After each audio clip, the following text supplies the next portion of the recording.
চলুন যিনি গেস্ট আছে তার সঙ্গে পরিচিত হই। প্রথমে আপনার নামটা একটু বলেন। আমার নাম মেঘলা। মেঘলা, বয়স কত? 34। 34। তো মেঘলা, 34 বছর বয়সের যে গল্পটা আপনি আজকে এখানে বলতে যাচ্ছেন, এটা আমাদের সমাজের অনেক নারীরই গল্প, কিন্তু তারা কখনো সাহস করে মুখ ফুটে বলে না। এবং আপনি আজকে সাহস করে এখানে এসেছেন, এবং নিশ্চয়ই কোনো না কোনো মেসেজ আছে যে কারণে আজকে আপনি গল্পটা বলতে চান, যেটা সম্পর্কে আমি এখন পর্যন্ত ক্লিয়ার না। কিন্তু আপনার এই গল্পটার, যেটা আমি দেখলাম, প্রায় 1 যুগেরও বেশি সময় ধরে এই ভুল বা অপরাধের সঙ্গে জড়িয়ে থাকা, যাই বলি না কেন আমরা, তাই কি? আচ্ছা, তো আমরা শুরু করি, একবার ব্যাকগ্রাউন্ড থেকে আসি, ছোটবেলা থেকে আসি। ছোটবেলা থেকে মানে আমি যখন ক্লাস 4-এ পড়ি তখন থেকেই আমি বুঝি, এর আগে আমার মনে নেই, আমি জানি না আচ্ছা, অবশ্য। ঠিক আছে। বাবা কি করতেন? কিছুই করে না। আচ্ছা। বাবা বেকার, ঘুরে ফিরে খায় দায়, এটাই। আমার দাদার অনেক জমি জমা ছিল, এগুলো বিক্রি করে আর খায়।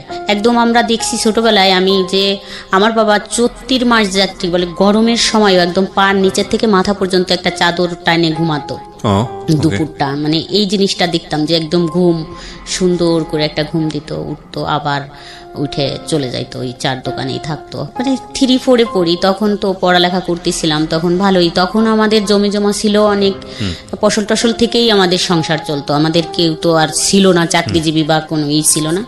আমি এরকম দেখতেছি যে অনেক কষ্ট। আমার দাদির জীবিত ছিল তখন।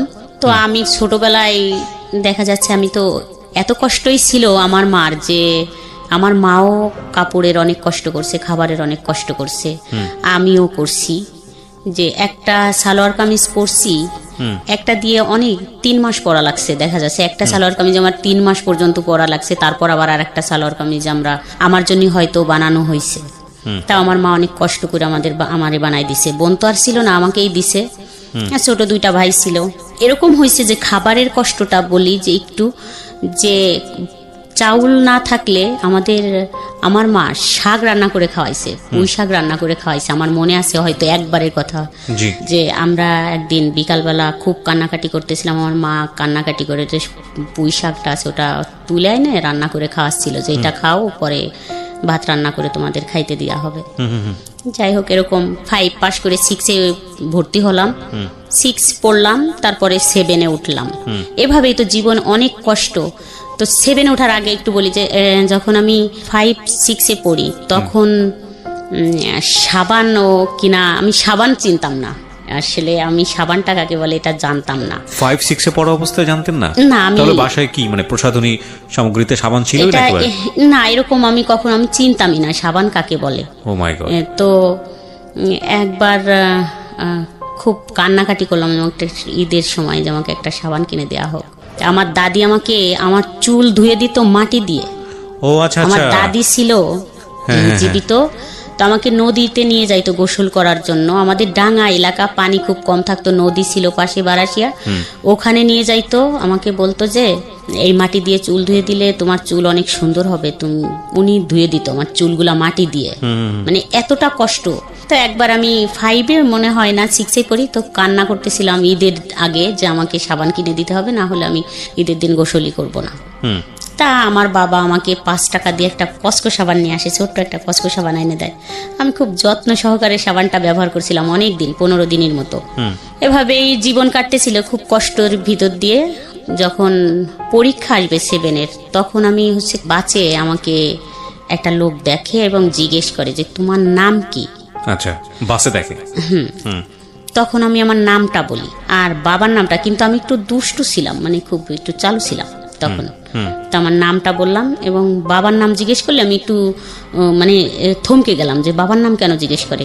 তো আমি কি বলবো, বাবার নামটা মিথ্যে বলবো নাকি?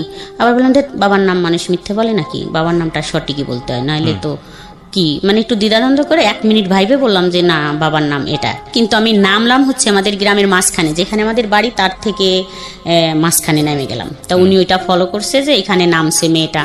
তো নামার পর উনি পরের দিন ওইখানে এসে নামছে, নাইমে জিজ্ঞেস করছে আমার বাবার নাম ধরে, যে অমুকের বাড়ি কোনটা। তা ওইখানের মানুষ বলছে না, এইখানে তো তার বাড়ি না, তার বাড়ি হচ্ছে ওই পাড়া, অন্য একটা পাড়া। তা বলছে তার একটা মেয়ে আছে এই নাম। তা বলছে যে হ্যাঁ ওই পাড়া বাড়ি। তা উনি ওইখান থেকে আবার বাঁচে উঠে আমাদের এই পাশে আসছে। তখন সকাল 9টা বাজে, আমি গোসল করি স্কুলে যাবো দেখে রেডি হচ্ছি। এখন আমি দেখি ওই লোকটা আমাদের বাড়ি আসে, তা আমি ওই লোকটারে দেখে প্রথমত হাসি দিছি, বুঝতে পারছি যে কিছু একটা রং আছে হয়তো। ওই লোকটা আবার কালকে দেখলাম বাচের ভিতর, আজকে কেন দেখলাম যে আমার বাবার সাথে কথা বলতেছে। তখন আমার বাবা বাসায় ছিল।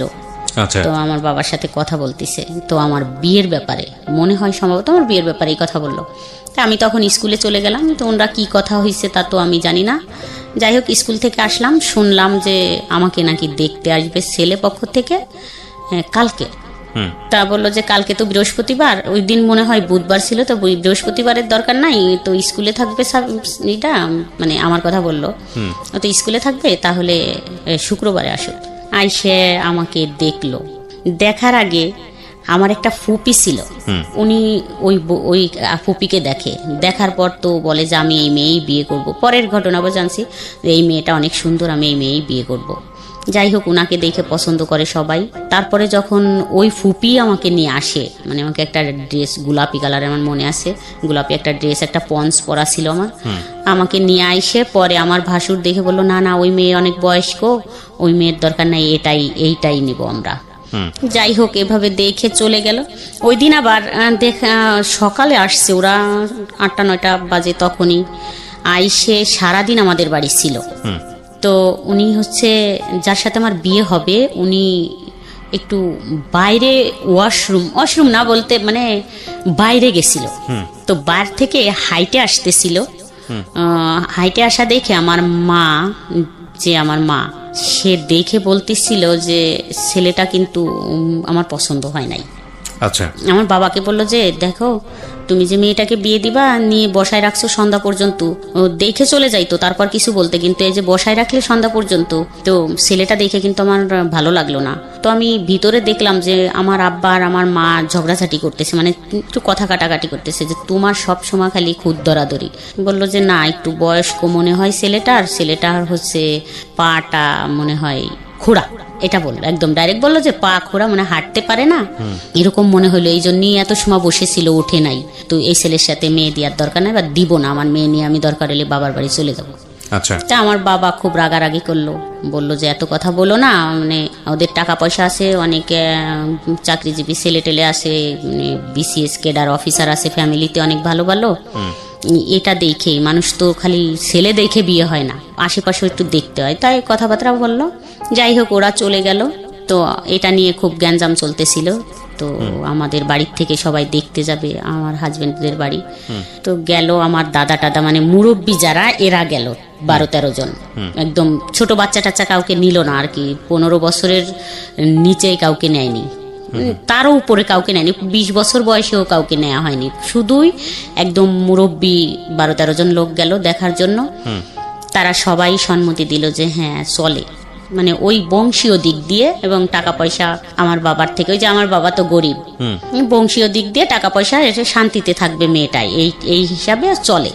সামনে সবে বরাত আসে, সবে বরাতের ভিতরে আমার বিয়ে হয়ে যায়, 15 দিনের ভিতরে আমার বিয়ে হয়ে যায়। আচ্ছা, তো আপনি কি বুঝতে পারছিলেন ওই সময়টাতে বিয়ে মানে কি? আমি যখন আমার বিয়ে ঠিক হয়ে যায়, একদম দিন পড়ে যায়, দেখা দেখির ভিতর আমি অতটা বুঝতাম না, হাসি খুশি ছিলাম, কোনো কিছুই না। কিন্তু যখন দিন পড়ে যায় তখন আমার মা ছিল না, এই রাগারাগি করে আমার নানা বাড়িতে চলে যায়। চলে গেলে যখন বিয়ের দিন আবার একটা শুক্রবারের দিন পড়লো, তা আমি গেলাম আনার জন্য আমার মাকে, যে মা আমাকে তো বিয়ে দিয়ে দিচ্ছে, তাই তুমি কেন আসবা না? তো বললো যে আমার তো এই ছেলে পছন্দ না, তুমি তোমার বাবাকে নিয়ে তোমাদের বিয়ের শাদী, তোমার দাদি আছে জীবিত, যাও তোমরা বিয়ে শাদী করো, পরে আমি আসবো। তা আমি অনেক কান্নাকাটি করলাম যে আসো। যাই হোক, আমি মনে হয় এখন কি বলবো, আমার মনে হয় খুশি ছিলাম আমি। আপনি আসলে বুঝিনি খুশি কি দুঃখ কি আর কষ্ট কি? হ্যাঁ, আমি কখনো বুঝিনি যে আসলে ওইখানে গেলে আমার এটাই মনে হচ্ছিল যে অনেক বড় লোক, একটু আমার অনুভূতিটা বলি যে একটু বড় লোক, তাহলে তো ভালোই, সবকিছু তো সুন্দরী, তো এখান থেকে ওখানে গেলে তো ভালোই থাকবো। আমি তো আসলে স্বামী স্ত্রী এটা ভাবিনি, আমি মনে করছি এই ফ্যামিলির থেকে ওই ফ্যামিলিতে গেলে, যেহেতু বলতেছে এত সুন্দর ঘর দরজা বাড়ি গাড়ি আছে, সব কিছু আছে, ব্যবসা করে ছেলে, অনেক টাকা আছে, তাহলে তো আমি যা চাইবো তাই পাবো। তো বিয়ের 2-3 দিন পর বিয়ে হয়ে গেল। যাই হোক, আমাকে আমার বাবার বাড়ি রাখা হলো, নিল না। তো বিয়ের মনে হয় 2-3 দিন পরেই বা পরের দিন, আমার ভালো মনে নেই, অনেক দিন আগের কথা। তো সামনে রমজান, একবারে ঈদেই আসলো। আসে পরে আমাকে নিয়ে গেল এখান থেকে।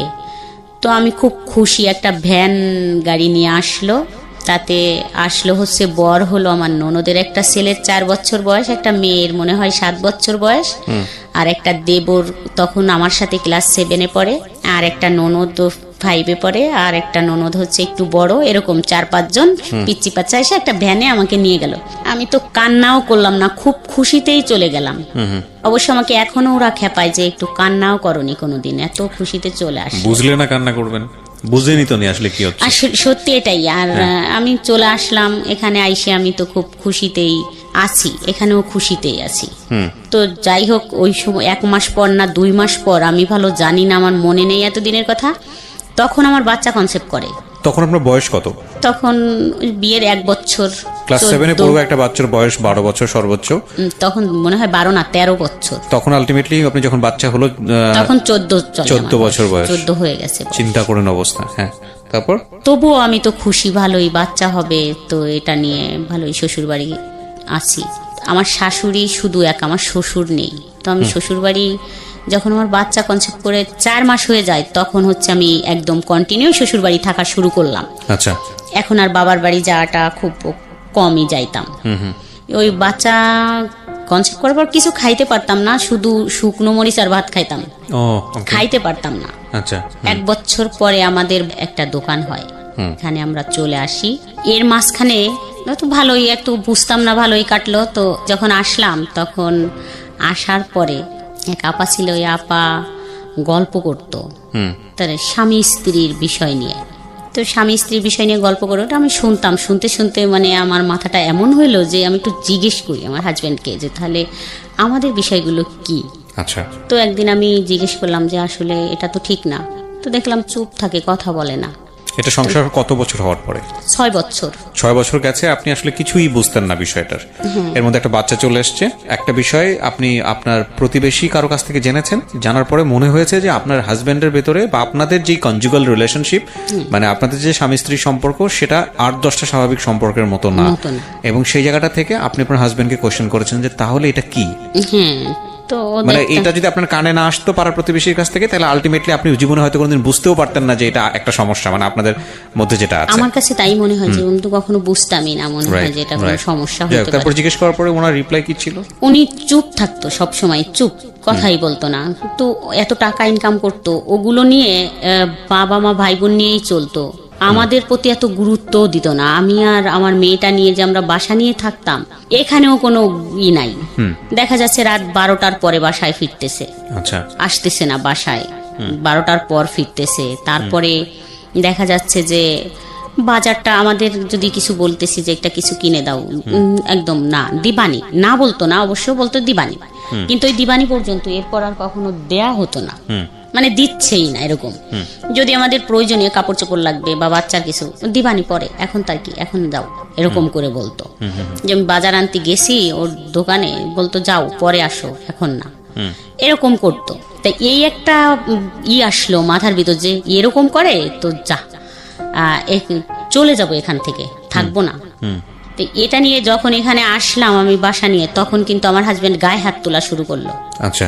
এখানে আসার পরে যে ওই যেগুলো নিয়ে চাহিদা বেড়ে গেল, এটা চা আর সেটা চা, বাজার ঘাট চাওয়া, তখন কিন্তু গায়ে হাত তুলতাম। মাঝে মাঝে এমন হতো যে আমার গায়ে নীল দাগ হয়ে যাইতো। আমার মেয়ে খুব কান্না করতো যে এরকম মানুষকে মারে, মানে ছোট ছিল ওটা এরকম ডলে দিত, বলতো ব্যথা লাগতেছে আম্মু, ছোট ছিল, নীল হয়ে যাইতো, মানে আমার গাটা দেখা যাইতো যে মার দিছে। এখন কেন দিত সেটাও আমি জানতাম না অনেক সময়, যে একটা বাজারের কথা বললেই এরকম মারে। তো খুব রাগ হইতো যে আমি চলে যাব, বাবার বাড়ি যাইতাম। তো বাবার বাড়ি গেলে আমার মা বলতো যে না, স্বামীর থেকে হলো আসতে হয় না, স্বামী হচ্ছে অনেক জিনিস, স্বামী খুশি না থাকলে ভেস্তে যাওয়া যায় না বা শান্তি হয় না, মানুষ ভিক্ষে করে খায়, এটা যাও। তো আমি সকালে গেলে বিকালেই আমাকে পৌঁছে দিত যে যাও চলে এখনই। আবার আমি চলে আসতাম এখানে, এরকম কিছুদিন কাটলো। তারপরে যাই হোক, ওই আপার ওই কথা শুনে এখন আমার মাথায় আসলো যে যা, এখন আমি একটা প্রেম করব। আমার মাথায় এরকম আসলো, আমি কিছুতেই ওখান থেকে বেরোতে। হাজবেন্ডকে যখন জিজ্ঞেস করলেন তখন আপনার হাজবেন্ড কি বললো? কিছু বলতো না, চুপ থাকতো। আচ্ছা, তখন আপনার মনে হলো যে আপনি একটা প্রেম করবেন। আচ্ছা, আর ওই যে বাজারঘাট সবকিছু সমস্যা মিলে যে এটা কথা বললাম, একবার বললাম যে তাহলে চলো যাই একটু ডাক্তার দেখাই, যদি ডাক্তার বলে যে কখনো সুস্থ হবে না তাহলে আমার কোনো অবজেকশন নাই, আমি কিছু বলবো না। যদি ডাক্তার বলে যে না এটা সুস্থ হবার না, কিন্তু যদি সুস্থ হয় ওষুধ খাইলে তাহলে খাও, যেহেতু টাকা আছে, তার টাকা ছিল, এটা আমার ছিল, মানে আমার ভিতরে এটা অভিযোগ ছিল যে টাকা আছে যেহেতু কিছু টাকা খরচ করো, কিন্তু সে আর নারাজ, কোনো টাকাই সে খরচ করবে না, মানে ডাক্তারই সে দেখাবে না। অর্থাৎ আমি জানছি যে সে ডাক্তার দেখাইয়েই বিয়ে করছে। আচ্ছা, ডাক্তার কি বলেছে? ডাক্তার দেখাইয়েই বিয়ে করছে। ডাক্তার বলছে যে আপনি দ্রুত বিয়ে করে ফেলেন, না হলে আপনার আরো সমস্যা হবে, যা কখনোই ভালো হওয়া সম্ভব না। ওকে ওকে, যে কারণে সে এরকম নীরব থাকে। এবং আরেকটা বড় বিষয় যেটা হচ্ছে যে এইরকম একটা পরিবার, ওনার তো মোটামুটি সম্পদশালী ছিলেন আপনাদের তুলনায়, এবং এত ছোট একটা বাচ্চাকেও তার বিয়ে করার প্রশ্নই ওঠে না। আপনার সাথে আপনার হাজবেন্ডের বয়সের পার্থক্য কত? 19 বছর। Can you even imagine guys, 19 বছরের ছোট একটা বাচ্চাকে, সে ক্লাস 7-এ পড়ো একটা বাচ্চাকে বিয়ে করেছে। So it was A plan, যাতে করে বাচ্চা এই ধরনের সম্পর্কে নাই, বাচ্চা কিছুই বুঝবে না, এবং তার যে ফিজিক্যাল মানে ডেফিসিট বলবো না, ফিজিক্যাল প্রবলেম যেটা আছে সেটা যাতে করে সে না বুঝে। এবং এটা খুব টেকনিক্যালি উনি খুব সুন্দরভাবে এটাকে মেনটেন করেছেন। ফরচুনেটলি আর আনফরচুনেটলি যাই বলি না কেন, এই ভদ্রমহিলা সংসার করার 6 বছর 7 বছর পরে গিয়ে সে বুঝতে পেরেছে, তাও অন্যের প্রতিবেশীর কোনো এক ভদ্রমহিলার কথা শুনে, মানে তাদের মধ্যে যেসব বিষয় নিয়ে যখন 4-5 জন মহিলা একসঙ্গে আলাপ আলোচনা করতেন, ডিসকাশন করতেন, ওই সময়টাতে উনি বুঝতে পারেন যে কি রে, ব্যাপারগুলো তো আমাদের মধ্যে এরকম না। তো সামহাও এটা নিয়ে তার হাজবেন্ডকে যখন তিনি চার্জ করেছেন তখন হাজবেন্ড সাইলেন্স ছিল। শুধু এটাই সমস্যা ছিল না, ওনার কথা অনুযায়ী আরও যে সমস্যাগুলো, সেটা হচ্ছে যে যেভাবে টেক কেয়ার করা উচিত, উনি প্রচুর পয়সা কামাতেন, সেভাবে টেক কেয়ার তিনি করতেন না। আচ্ছা, তারপরে আপনি নিজে থেকে একটা ডিসিশন নিয়ে ফেললেন যে না আমি প্রেম করব। প্রেম তো আসলে করবো এরকম বা করবো এরকম একটা প্ল্যান করে হয় না, এটা মানুষের জীবনে আসে, কিন্তু আপনি প্ল্যান করছিলেন যে না আমার একটা প্রেম করা উচিত। যাই হোক, তারপর মানে আমাকে খুব মারে আর এবং শ্বশুর বাড়ি নিয়ে যায়, যাই হোক একটা কারণে নিয়ে যায় মারে আমাকে। আমরা যেখানে বাসায় ভাড়া থাকি সেখান থেকে আমার শ্বশুর বাড়ি আমাকে নিয়ে যাওয়া হয় ডাইকে, নিয়ে যায় ওখানে যায় আমাকে আমার ভাসুর বলে যে এই কথাটা কে বলছে তোমাকে, সেটা বলে একটা কথা ছিল, কিন্তু আমি বলতে চাচ্ছিলাম না দেখে ওরা ওই ভাসুর দাঁড়ায় থাকে এবং আমার হাজবেন্ড আমাকে খুব মারে। তো মারলে ওই দিন আমাকে যখন নিয়ে আসে আমাদের বাসার থেকে, সেদিন আমার বাচ্চা দুইটা আমার বাসায় ছিল এবং আমাকে নিয়ে যায়। নিয়ে যাওয়ার পরে আমি পথেই ভাবতেছিলাম যে আমার কপালে আজকে কষ্ট আছে, কিন্তু যদি এরকম কিছু হয় বিনা অপরাধে আমাকে যদি মারে তাহলে আমি আর এই দুটা নাম থাকবে না। আমার হাজবেন্ড আর আমার নামটা মনে মনে ভাবে বললাম যে এই দুটা নাম পাশাপাশি থাকবে না, এর সাথে এই নাম দুইটা ডিলেট হয়ে যাবে, কিন্তু একটা নাম পাশাপাশি বসবে। তো যাই হোক ওখানে যে এরকম কিছুই ঘটলো। তারপরে তো আইসে ভাবতে শুরু করলাম যে আমি এমন একটা ছেলের সাথে রিলেশন করব যে সে গুন্ডা হবে, মানে যাতে করে আপনি প্রতিশোধ নিতে পারেন। হ্যাঁ, আমি প্রতিশোধ বলতে আমি যদি বলি যে ওকে মাইরে ফেলো, যাতে মাইরে ফেলে আমাকে নিয়ে যাইতে পারে, মানে সে খুব ক্ষমতাশালী হোক, এরকম ভাবতাম যে আমি যা বলবো সে তাই শুনবে, আমাকে নিয়ে গেলে। আমার হাজবেন্ডরা তো অনেক প্রভাবশালী, মানে ক্ষমতার দিক দিয়ে টাকার দিক দিয়ে না থাকলেও যাতে এইটা সে ট্যাকেল দিতে পারে।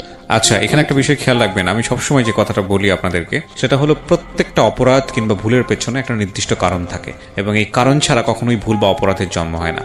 যেমন ধরুন ভদ্রমহিলা এখন গল্পের যে জায়গাটিতে আছে সেই জায়গাটি থেকে যদি একটা টার্ন নেয় এরকম ভাবে যে না একসময় সে এরকম একটা সম্পর্ক করলো এবং তার হাজবেন্ডকে মেরে ফেললো। আমরা গণমাধ্যমে, পত্রপত্রিকায়, মিডিয়াতে যেসব জিনিস আমরা দেখি যে একটা ঘটনা একেবারে যখন এক্সট্রিম পর্যায়ে চলে যায় তখন সেটা চলে আসে।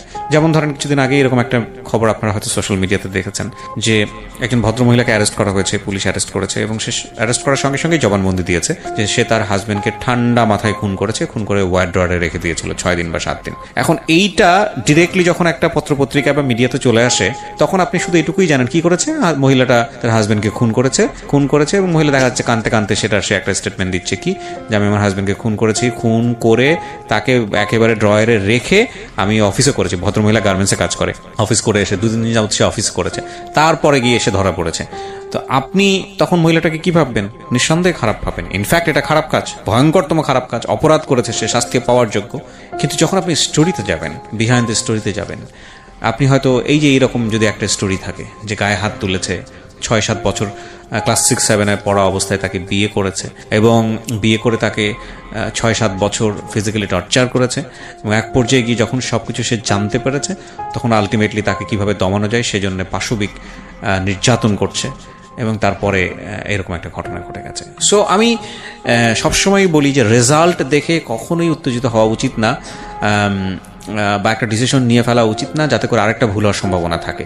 সবসময় বিহাইন্ড দ্য স্টোরিতে যাওয়া উচিত, আমি মনে করি এটা। হ্যাঁ, ডেফিনেটলি আইন নিজের হাতে তুলে নিলে তো সেক্ষেত্রে নিজের শাস্তি পেতেই হবে, এবং সেক্ষেত্রে কেউই রেহাই পায় না। যাই হোক, বলেন তারপর কি হলো? এগুলো ভাবতেছি, মানে ভাবতে তো আর সময় লাগবে, সম্পর্ক হইতেও তো সময় লাগে, এরকম তো মানে প্রতিশোধ নিতে হবে। প্রতিশোধ মানে আমার এখান থেকে বেরোইতে হবে, এটাই ছিল যে আমি তো আমার বাবা মার কাছে যাচ্ছি। আচ্ছা। ওরা তো ওই যে আমার হাজবেন্ডের টাকায় কিন্তু আমার বাবার বাড়ি চলছে।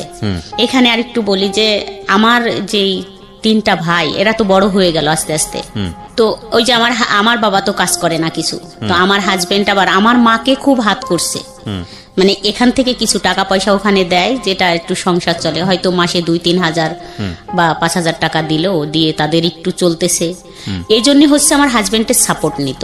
আচ্ছা, মানে আপনার সাপোর্ট নিত না আপনার? না না, কখনোই আমার সাপোর্ট তো তারা কখনো নেয়নি বা নেয় না। সব সময় বলে যে ও ভালো মেয়ে না, ও ভালো না, ও ভালো না, এরকম করে বলে।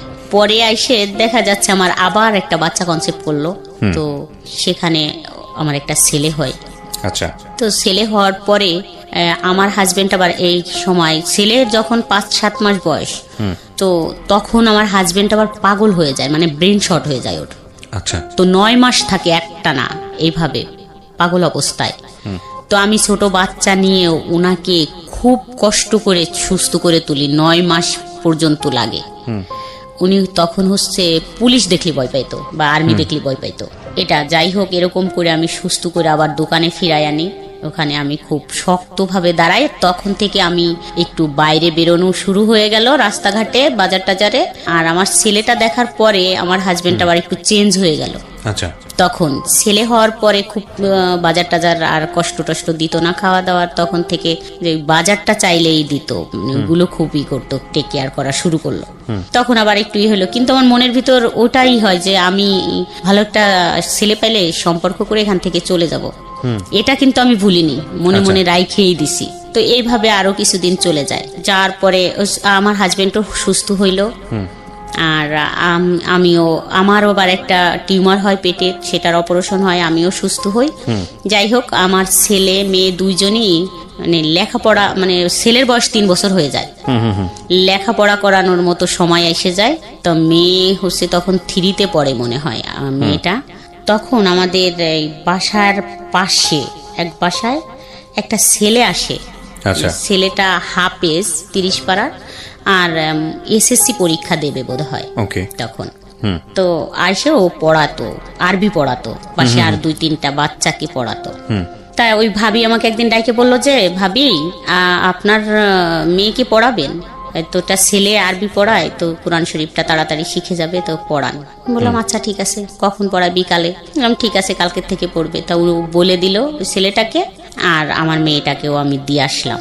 আচ্ছা। তো মেয়ে পড়তে যায় দেখে ছেলেও বলে যে আমিও যাব, ও পড়তে যায়। একদিন ওই ছেলের নাক ধরে হচ্ছে টান দিছে এরকম। আচ্ছা। ওই ছেলেটা যে পড়ায়, টান দিলে নাকটা মনে হচ্ছে ভেঙে গেছে এরকম। তো আমি পরের দিন দেখে বললাম নাকে কি হয়েছে? তা বললো কি হুজুর আমার নাক ধরে টান দিছে, তাই এরকম হয়ে গেছে। তা আমি তখন হচ্ছে যাই বলি যে আপনি যে নাকটা ধরে এরকম টান দিলেন, দেখেন তো কি হয়েছে। আমি তো বুঝতে পারিনি, ওর ওরকম ফর্সা মানুষ, এই জন্য ও নাকটা এরকম লাল হয়ে গেছে। আচ্ছা। এই প্রথমই কথা। তারপরে যাই হোক, ও ওখানে পড়াচ্ছে। ওই ভাবির হাজবেন্ড হচ্ছে চাকরি করে, দুপুরি বাসায় আসে, তো 4-5টা বাচ্চা চিল্লাচিল্লি, ইনার একটু ডিস্টার্ব হয়। তা আমাকে একদিন বললো যে ভাবি আপনাদের ঘর তো ফাঁকা থাকে, কেউ থাকে না, তা আপনার ঘরে যদি ও পড়ায় তাহলে একটু ভালো হয়। আপনার ভাই তো এসে একটু দুপুরে ঘুমাইতে পারে না, শুইতে পারে না, ওরা বাচ্চারা পড়ে, অত 4-5টা বাচ্চা চিল্লাচিল্লি। তা আমি বললাম ঠিক আছে, কোরআন শরীফ পড়বে তো পড়াক। তো আমাদের বাসায় নিয়ে আসলাম, যে আমাদের বাসায় বসে বসে পড়াতো। তখন তো ওই ছেলেটা হচ্ছে যেহেতু হাফেজ, তো 18-19 বছর বয়স। আচ্ছা আচ্ছা। তো একেবারে ছোট না যে 14-15 বছরে এসএসসি দিচ্ছে, তা না, 18-19 বছরই বয়স তখন। তো আমরা আবার মাঝে মাঝে শ্বশুর বাড়ি যাইতাম, কাছাকাছি যেহেতু শ্বশুর বাড়ি। তো ছেলেটা ওই অনেক দূর থেকে আসতো পড়াইতে, আমাদের ঘরে তালা দেয়া দেখে আবার ফিরে যাইতো। তো একদিন বললো যে আপনি তো থাকেন না বাসায়, তো ফোন নম্বরটা দিয়ে যান অথবা আমারটা নিয়ে যান, যা হইলে বললে আমি আর আসবো না আপনাদের এখানে। আগের থেকে বললেন যে আমরা বাসায় থাকবো না, তাহলে চলে গেলাম, আসলাম না। তো আমি আইসে এত দূর হাইটে ফিরে যাই তালা দিয়া দেখে। বললাম ঠিকই তো, এরকম তো ভালো হয়, বলে দিলাম যে আইসেন না, আজকে আমরা বাসায় থাকবো না। তখন হচ্ছে ফোন নম্বরটা নেওয়া হলো। আচ্ছা। তো তখন আমার ছেলের বয়স তো 3 বছর হয়ে গেছে, ছেলে স্কুলে দিব এরকম টাইম। তা একদিন আমাদের ওইখানে খুব বড় সড়ো মেলা হয়, সেই মেলার জন্য আমরা যাচ্ছিলাম, কিন্তু আমি আর যাইতে যাইতে যেটা ফোন দিব মনে ছিল না। আচ্ছা। তো আমি যাইয়ে সন্ধ্যার সময় ফোনটা দেই নাম্বারে যে হুজুর আমরা তো চলে আসছি, মনে নেই আপনাকে বলে আসতি, আমরা তো 2-3 দিন থাকবো। তা বললো আমি তো দুপুরে গেছিলাম, আপনাদের তালা দিয়া দেখছি। বলছি হ্যাঁ আমার মনে ছিল না, আপনাকে একটু বলে আসবো। ওকে। তারপরের দিন 10টার দিকে আবার ফোন দিয়েছে ছেলেটা, বলতেছে যে আপনারা কখন আসবেন। বললাম আজকে তো আসবো না। আবার 4-5 মিনিটের মতো কথা হলো, আবার বিকালে ফোন দিয়েছে, কেন আসবেন না, চলে আসেন। বললাম না আজকে তো বিকাল হয়ে গেছে, আজকে আসবো না, কালকে আসবো। তো পরের দিন সকালবেলা একদম ঘুম থেকে উঠলেই ফোন দিছে যে এখনই চলে আইসেন কিন্তু। তো আমরা তো সেদিন চলেই আসবো। আসার পর এরকম ফোনে কথা বলাটা আস্তে আস্তে শুরু হলো এই ছেলেটার সঙ্গে? হ্যাঁ। আচ্ছা। কথা বলতে বলতে তো এই ফোন দেয়, আমাদের বাসায়ও তো 2-3 ঘন্টা থাকে পড়ায়, টাইমটা দুপুর থেকে বিকাল পর্যন্ত থাকে। আবার বিকালে চলে যাচ্ছে, যাওয়ার পর আবার ফোন দিচ্ছে কি করতেছেন, বলতাম যে কি ব্যাপার ফোন, তো কথা বললে কি হয় এরকম। যাই হোক আস্তে আস্তে আগালাম যে ঠিক আছে, তো একটু দুষ্টামি করি কথা বলতেছে যখন। কিন্তু আমার মনের ভিতর আছে যে আমি তো এরকম ছেলের সাথে কথা বলবো না, ফাজলেমি করি, ফোন যেহেতু দিচ্ছে একটু কথা বলি। কিন্তু আমি যখন এরকম ছেলে পাবো যে গুন্ডা মস্তান টাইপের, তখন আমি তার সাথে রিলেশন করব, যাই হোক এরকম পলাবো। তো এর সাথে কথা বলতেছি বলি, তো 1 মাস পর বাদ দিয়ে দেবো এরকম মনে হইলো তখন, যে 1 মাস পর বাদ দিয়ে দেবো কথা বলা। তো আমি 1 মাস কথা বললাম, রেগুলার প্রতিদিন কথা হইতো, সন্ধ্যার পর 1-1.5 ঘন্টা, তারপরে দিনে 2-3 বার। কি বলতেন 1-1.5 ঘন্টা একটা অচেনা অপরিচিত মানুষ? জানি না কি কথা হইতো, এরকম 1-1.5 ঘন্টা কথা হইতো। যাই হোক 1 মাস পর যখন ভাবলাম যে এটা তো ভালো না, যেহেতু আমি বিবাহিত, আমি বললাম যে আমি তো বিবাহিত আর তুমি ছোট মানুষ, এটা ঠিক না। আপনার চেয়ে ছোট ছিল বয়সে? হ্যাঁ আমার থেকে একটু ছোট ছিল। একটু বলতে কত বছরের ছোট? 6 বছরের। 6 বছর, এটা একটু না ভালোই ছোট। হ্যাঁ। তারপরে বললাম যে না কথা বলো না, তুমি ছোট মানুষ আর আমি তো বিবাহিত, যাই হোক কথা বলার দরকার নাই। কিন্তু সে বলল যে না, কথা না বললে বাঁচবো না, তো মরে যাব। ওকে। সে জানতো যে আপনি তার চেয়ে বয়সে বড়? হ্যাঁ, বাচ্চা 2টা আমাদের বাসায় আসতো, পড়াইতো তো। না ঠিক আছে, কিন্তু বয়সে বড়টা তো জানতো। হ্যাঁ। তারপরে তো বললাম না এটা কি বলো, এরকম কি সম্ভব নাকি কথা বলা। ওকে আপনি করে বলতো? হ্যাঁ তখন আপনি করে বলতো। হ্যাঁ। 3 মাস যখন কথা বলা হয়, 3 মাস পরে তা আমাদের ফান টান করতেন, ফাজলামো করতেন, মানে কথার মধ্যে ফাজলামো করা, এই যে ও যে বললো না বললে মরে যাবো মুখ টমুক, এগুলো কি ফান করে বলেছে, মজা করেছে? না, কখনো এরকম মজা করে বলেনি। ঘুমের ট্যাবলেট খাবো এটা সেটা সিরিয়াসলি বলতো। আরে আপনি কি তাকে কোনো প্রকার লাই দিয়েছিলেন, মানে সুযোগ দিচ্ছিলেন যে কোনোভাবেই হোক আপনার প্রতি এরকম কোনো সুযোগ কি দিচ্ছিলেন? এরকম বুঝিনি এরকম সুযোগ, কিন্তু ভালো লাগতো। আচ্ছা, কথা বলতে ভালো লাগতো, ঠিক আছে, দেখতেও ভালো লাগতো। ওকে। এবং আপনার যে ভালো লাগতো এটা কি ও বুঝতো? হ্যাঁ। ওকে ঠিক আছে, তাহলে তো ঠিকই আছে, ও ওর জায়গা থেকে যেভাবে ফলিং হওয়ার কথা সেভাবেই হয়েছে। তারপর 3 মাস পর কথা বলার, আমাদের ওখানে একটা অনুষ্ঠান হচ্ছিল, গানের অনুষ্ঠান, ঢাকা থেকে অনেক শিল্পী টিল্পী গেছিল। অবশ্য সেদিন প্রথম বলল যে এখানে যাওয়া যাবে না, যেহেতু ও হুজুর, মানে ও তো হাফেজ ছিল 30 পাড়ার। তো আমি একটু যেহেতু এরকম সাজুগুজু করতাম, এগুলো থেকে শুরু করলো যে না এরকম সাজা যাবে না, বোরখা পরে চলতে হবে বা মুখ টুক ঢাকতে হবে, পর্দা করতে হবে, নামাজ পড়তে হবে। তো নামাজে ফুল ফিট চলে আসলাম, 5 ওয়াক্ত নামাজ পড়া। তো পর্দা করতে হবে, পর্দার জন্য খুবই দিল যে পর্দা করতে হবে, মুখ খুলে কারো সামনে যাওয়া যাবে না কোনো ছেলে মানুষের, আর ওইখানে গানে তো যাওয়াই যাবে না এবং বাচ্চাদেরও যাইতে দেওয়া যাবে না। বললাম ছোট বাচ্চা, এত বড় অনুষ্ঠান, সবাই তো চলে যাচ্ছে, নিয়ে যাক। তা পাশের এক ভাবি এসে বলল যে ভাবি যাবেন না? বললাম যাবো তো, আমি তো একটু কাজ করব, তো যাবো একটু পরে, আপনি বাবুদের নিয়ে যান। তা ওই ভাবি দুজনেই নিয়ে গেল, ছেলে এবং মেয়েকে নিয়ে গেল। নিয়ে যাওয়ার পরে ওরা ওইখানে দেখতেছে অনুষ্ঠান, কিন্তু ও ছেলেটা আমাদের বাসায় আসলো তো দেখার জন্য যে আমি গেছি কিনা। কোন ছেলেটা? যে ছেলেটা পড়ায়? হ্যাঁ, যে ছেলেটা পড়ায়, ওই ছেলেটা আমাদের বাসায় আসলো। আসার পরে দেখলো যে আমি কাজ করতেছি, যাইনি। তো আমাদের ঘরে আসলো, তখন ওই পাড়ার মানে কেউই বাচ্ছিল না, সবাই গেছিল, শুধু আমি যাইনি। মানে মোটামুটি পাড়া ফাঁকা, ঘর ফাঁকা। আপনার হাজবেন্ড দিনের বেলা কোথায় থাকতো? দোকানে বিজনেসের কাজে ব্যস্ত থাকতো। হ্যাঁ, আমাদের দোকান আছে, তো সকাল 8টায় চলে যায় আর রাত 11টায় আসে। এর মাঝখানে কোনো খোঁজ খবর নাই? না, আসতো না। এটা কি আপনার এই যে ছেলেটা পড়াতো বাড়িতে, এও জানতো বিষয়টা? হ্যাঁ। তারপর তারপরে আসলো, বসলো, তো কথা বলতেছিলাম আমরা ঘরের ভিতরেই। তো প্রথম জড়াই ধরলাম আমি, মানে বসে আছে এমনি যাই জড়াই ধরলাম 3 মাস পর কথা বলার। তারপরে তো ও মাথা নিচু করে বসে আছে, ভয় পাচ্ছিলাম আমিও। তারপরে ও বলল যে ঠিক আছে তুমি যাবা না ওখানে গান শুনতে, ওটা ভালো জিনিস না, তুমি থাকো, তাহলে আমি চলে যাই। তো ও চলে গেল। চলে যাওয়ার পরে এরকম তো 1 বছর কথা হইলো আমাদের। এইরকম বাসায় যাওয়া আসা তো প্রতিদিন আসে ও পড়াইতে, ওইটাই। তাই ছাড়া এমনি হয়তো কখনো আসলে আমি শুয়ে আছি, হয়তো আমার পায়ে হাত দিল, পাটা একটু হাত দিল, এরকম হয়তো আমার মাথায় হাত দিল বা আমার চুলে একটু হাত দিল, এরকমই হাত দিত। তারপরে বিষয়টা কি দাঁড়াচ্ছে যে আপনারা কি দুজনকে ভালোবেসে ফেললেন, নাকি এটা অন্য কোনো ধরনের সম্পর্ক ছিল? না, দুজনকে ভালোবেসে ফেললাম। মানে এরকম হইলো যে আমি তো কান্না করতাম আর বলতাম যে এরকম এরকম, আমি তো ভাবছি যে আমি এরকম একটা ছেলেকে ভালোবাসবো, আমি তো থাকবো না এখানে। তা ও বলতো যে ঠিক আছে আমি তোমাকে ওখান থেকে নিয়ে যাব, আর রাখবো না ওখানে, মানে আমার একটু সময় দাও, আমি নিয়ে যাব। এরকমই কথা চলতো। মানে আপনার এই অতীত জীবন সম্পর্কে বা আপনার সংসার জীবন সম্পর্কে আপনি তাকে বলতেন, শেয়ার করতেন? বলতাম। তারপরে তো এরকম 1 বছর কথা হলো, ও ম্যাট্রিক পাশ করলো। এখন ওদের বাসার থেকে তো ওকে বলে যে চাকরি বাকরি করো, তো বসে থাকা যাবে না। তো একবার ঢাকায় আসতো, কান্নাকাটি করতো, আমি থাকতে পারি না, তোমাকে থুয়ে থাকতে পারি না, এরকম বলতো। তারপরে যখন এরকম কিছু হয় তখন আমি কখনো তো কোনো ছেলের সাথে এইভাবে মিশিনি। আমার ক্লাস 7 থেকে বিয়ে হয়ে যায়, আমি তো আমার হাজবেন্ডের সাথেই থাকতাম একসাথে এখানে বাসায়।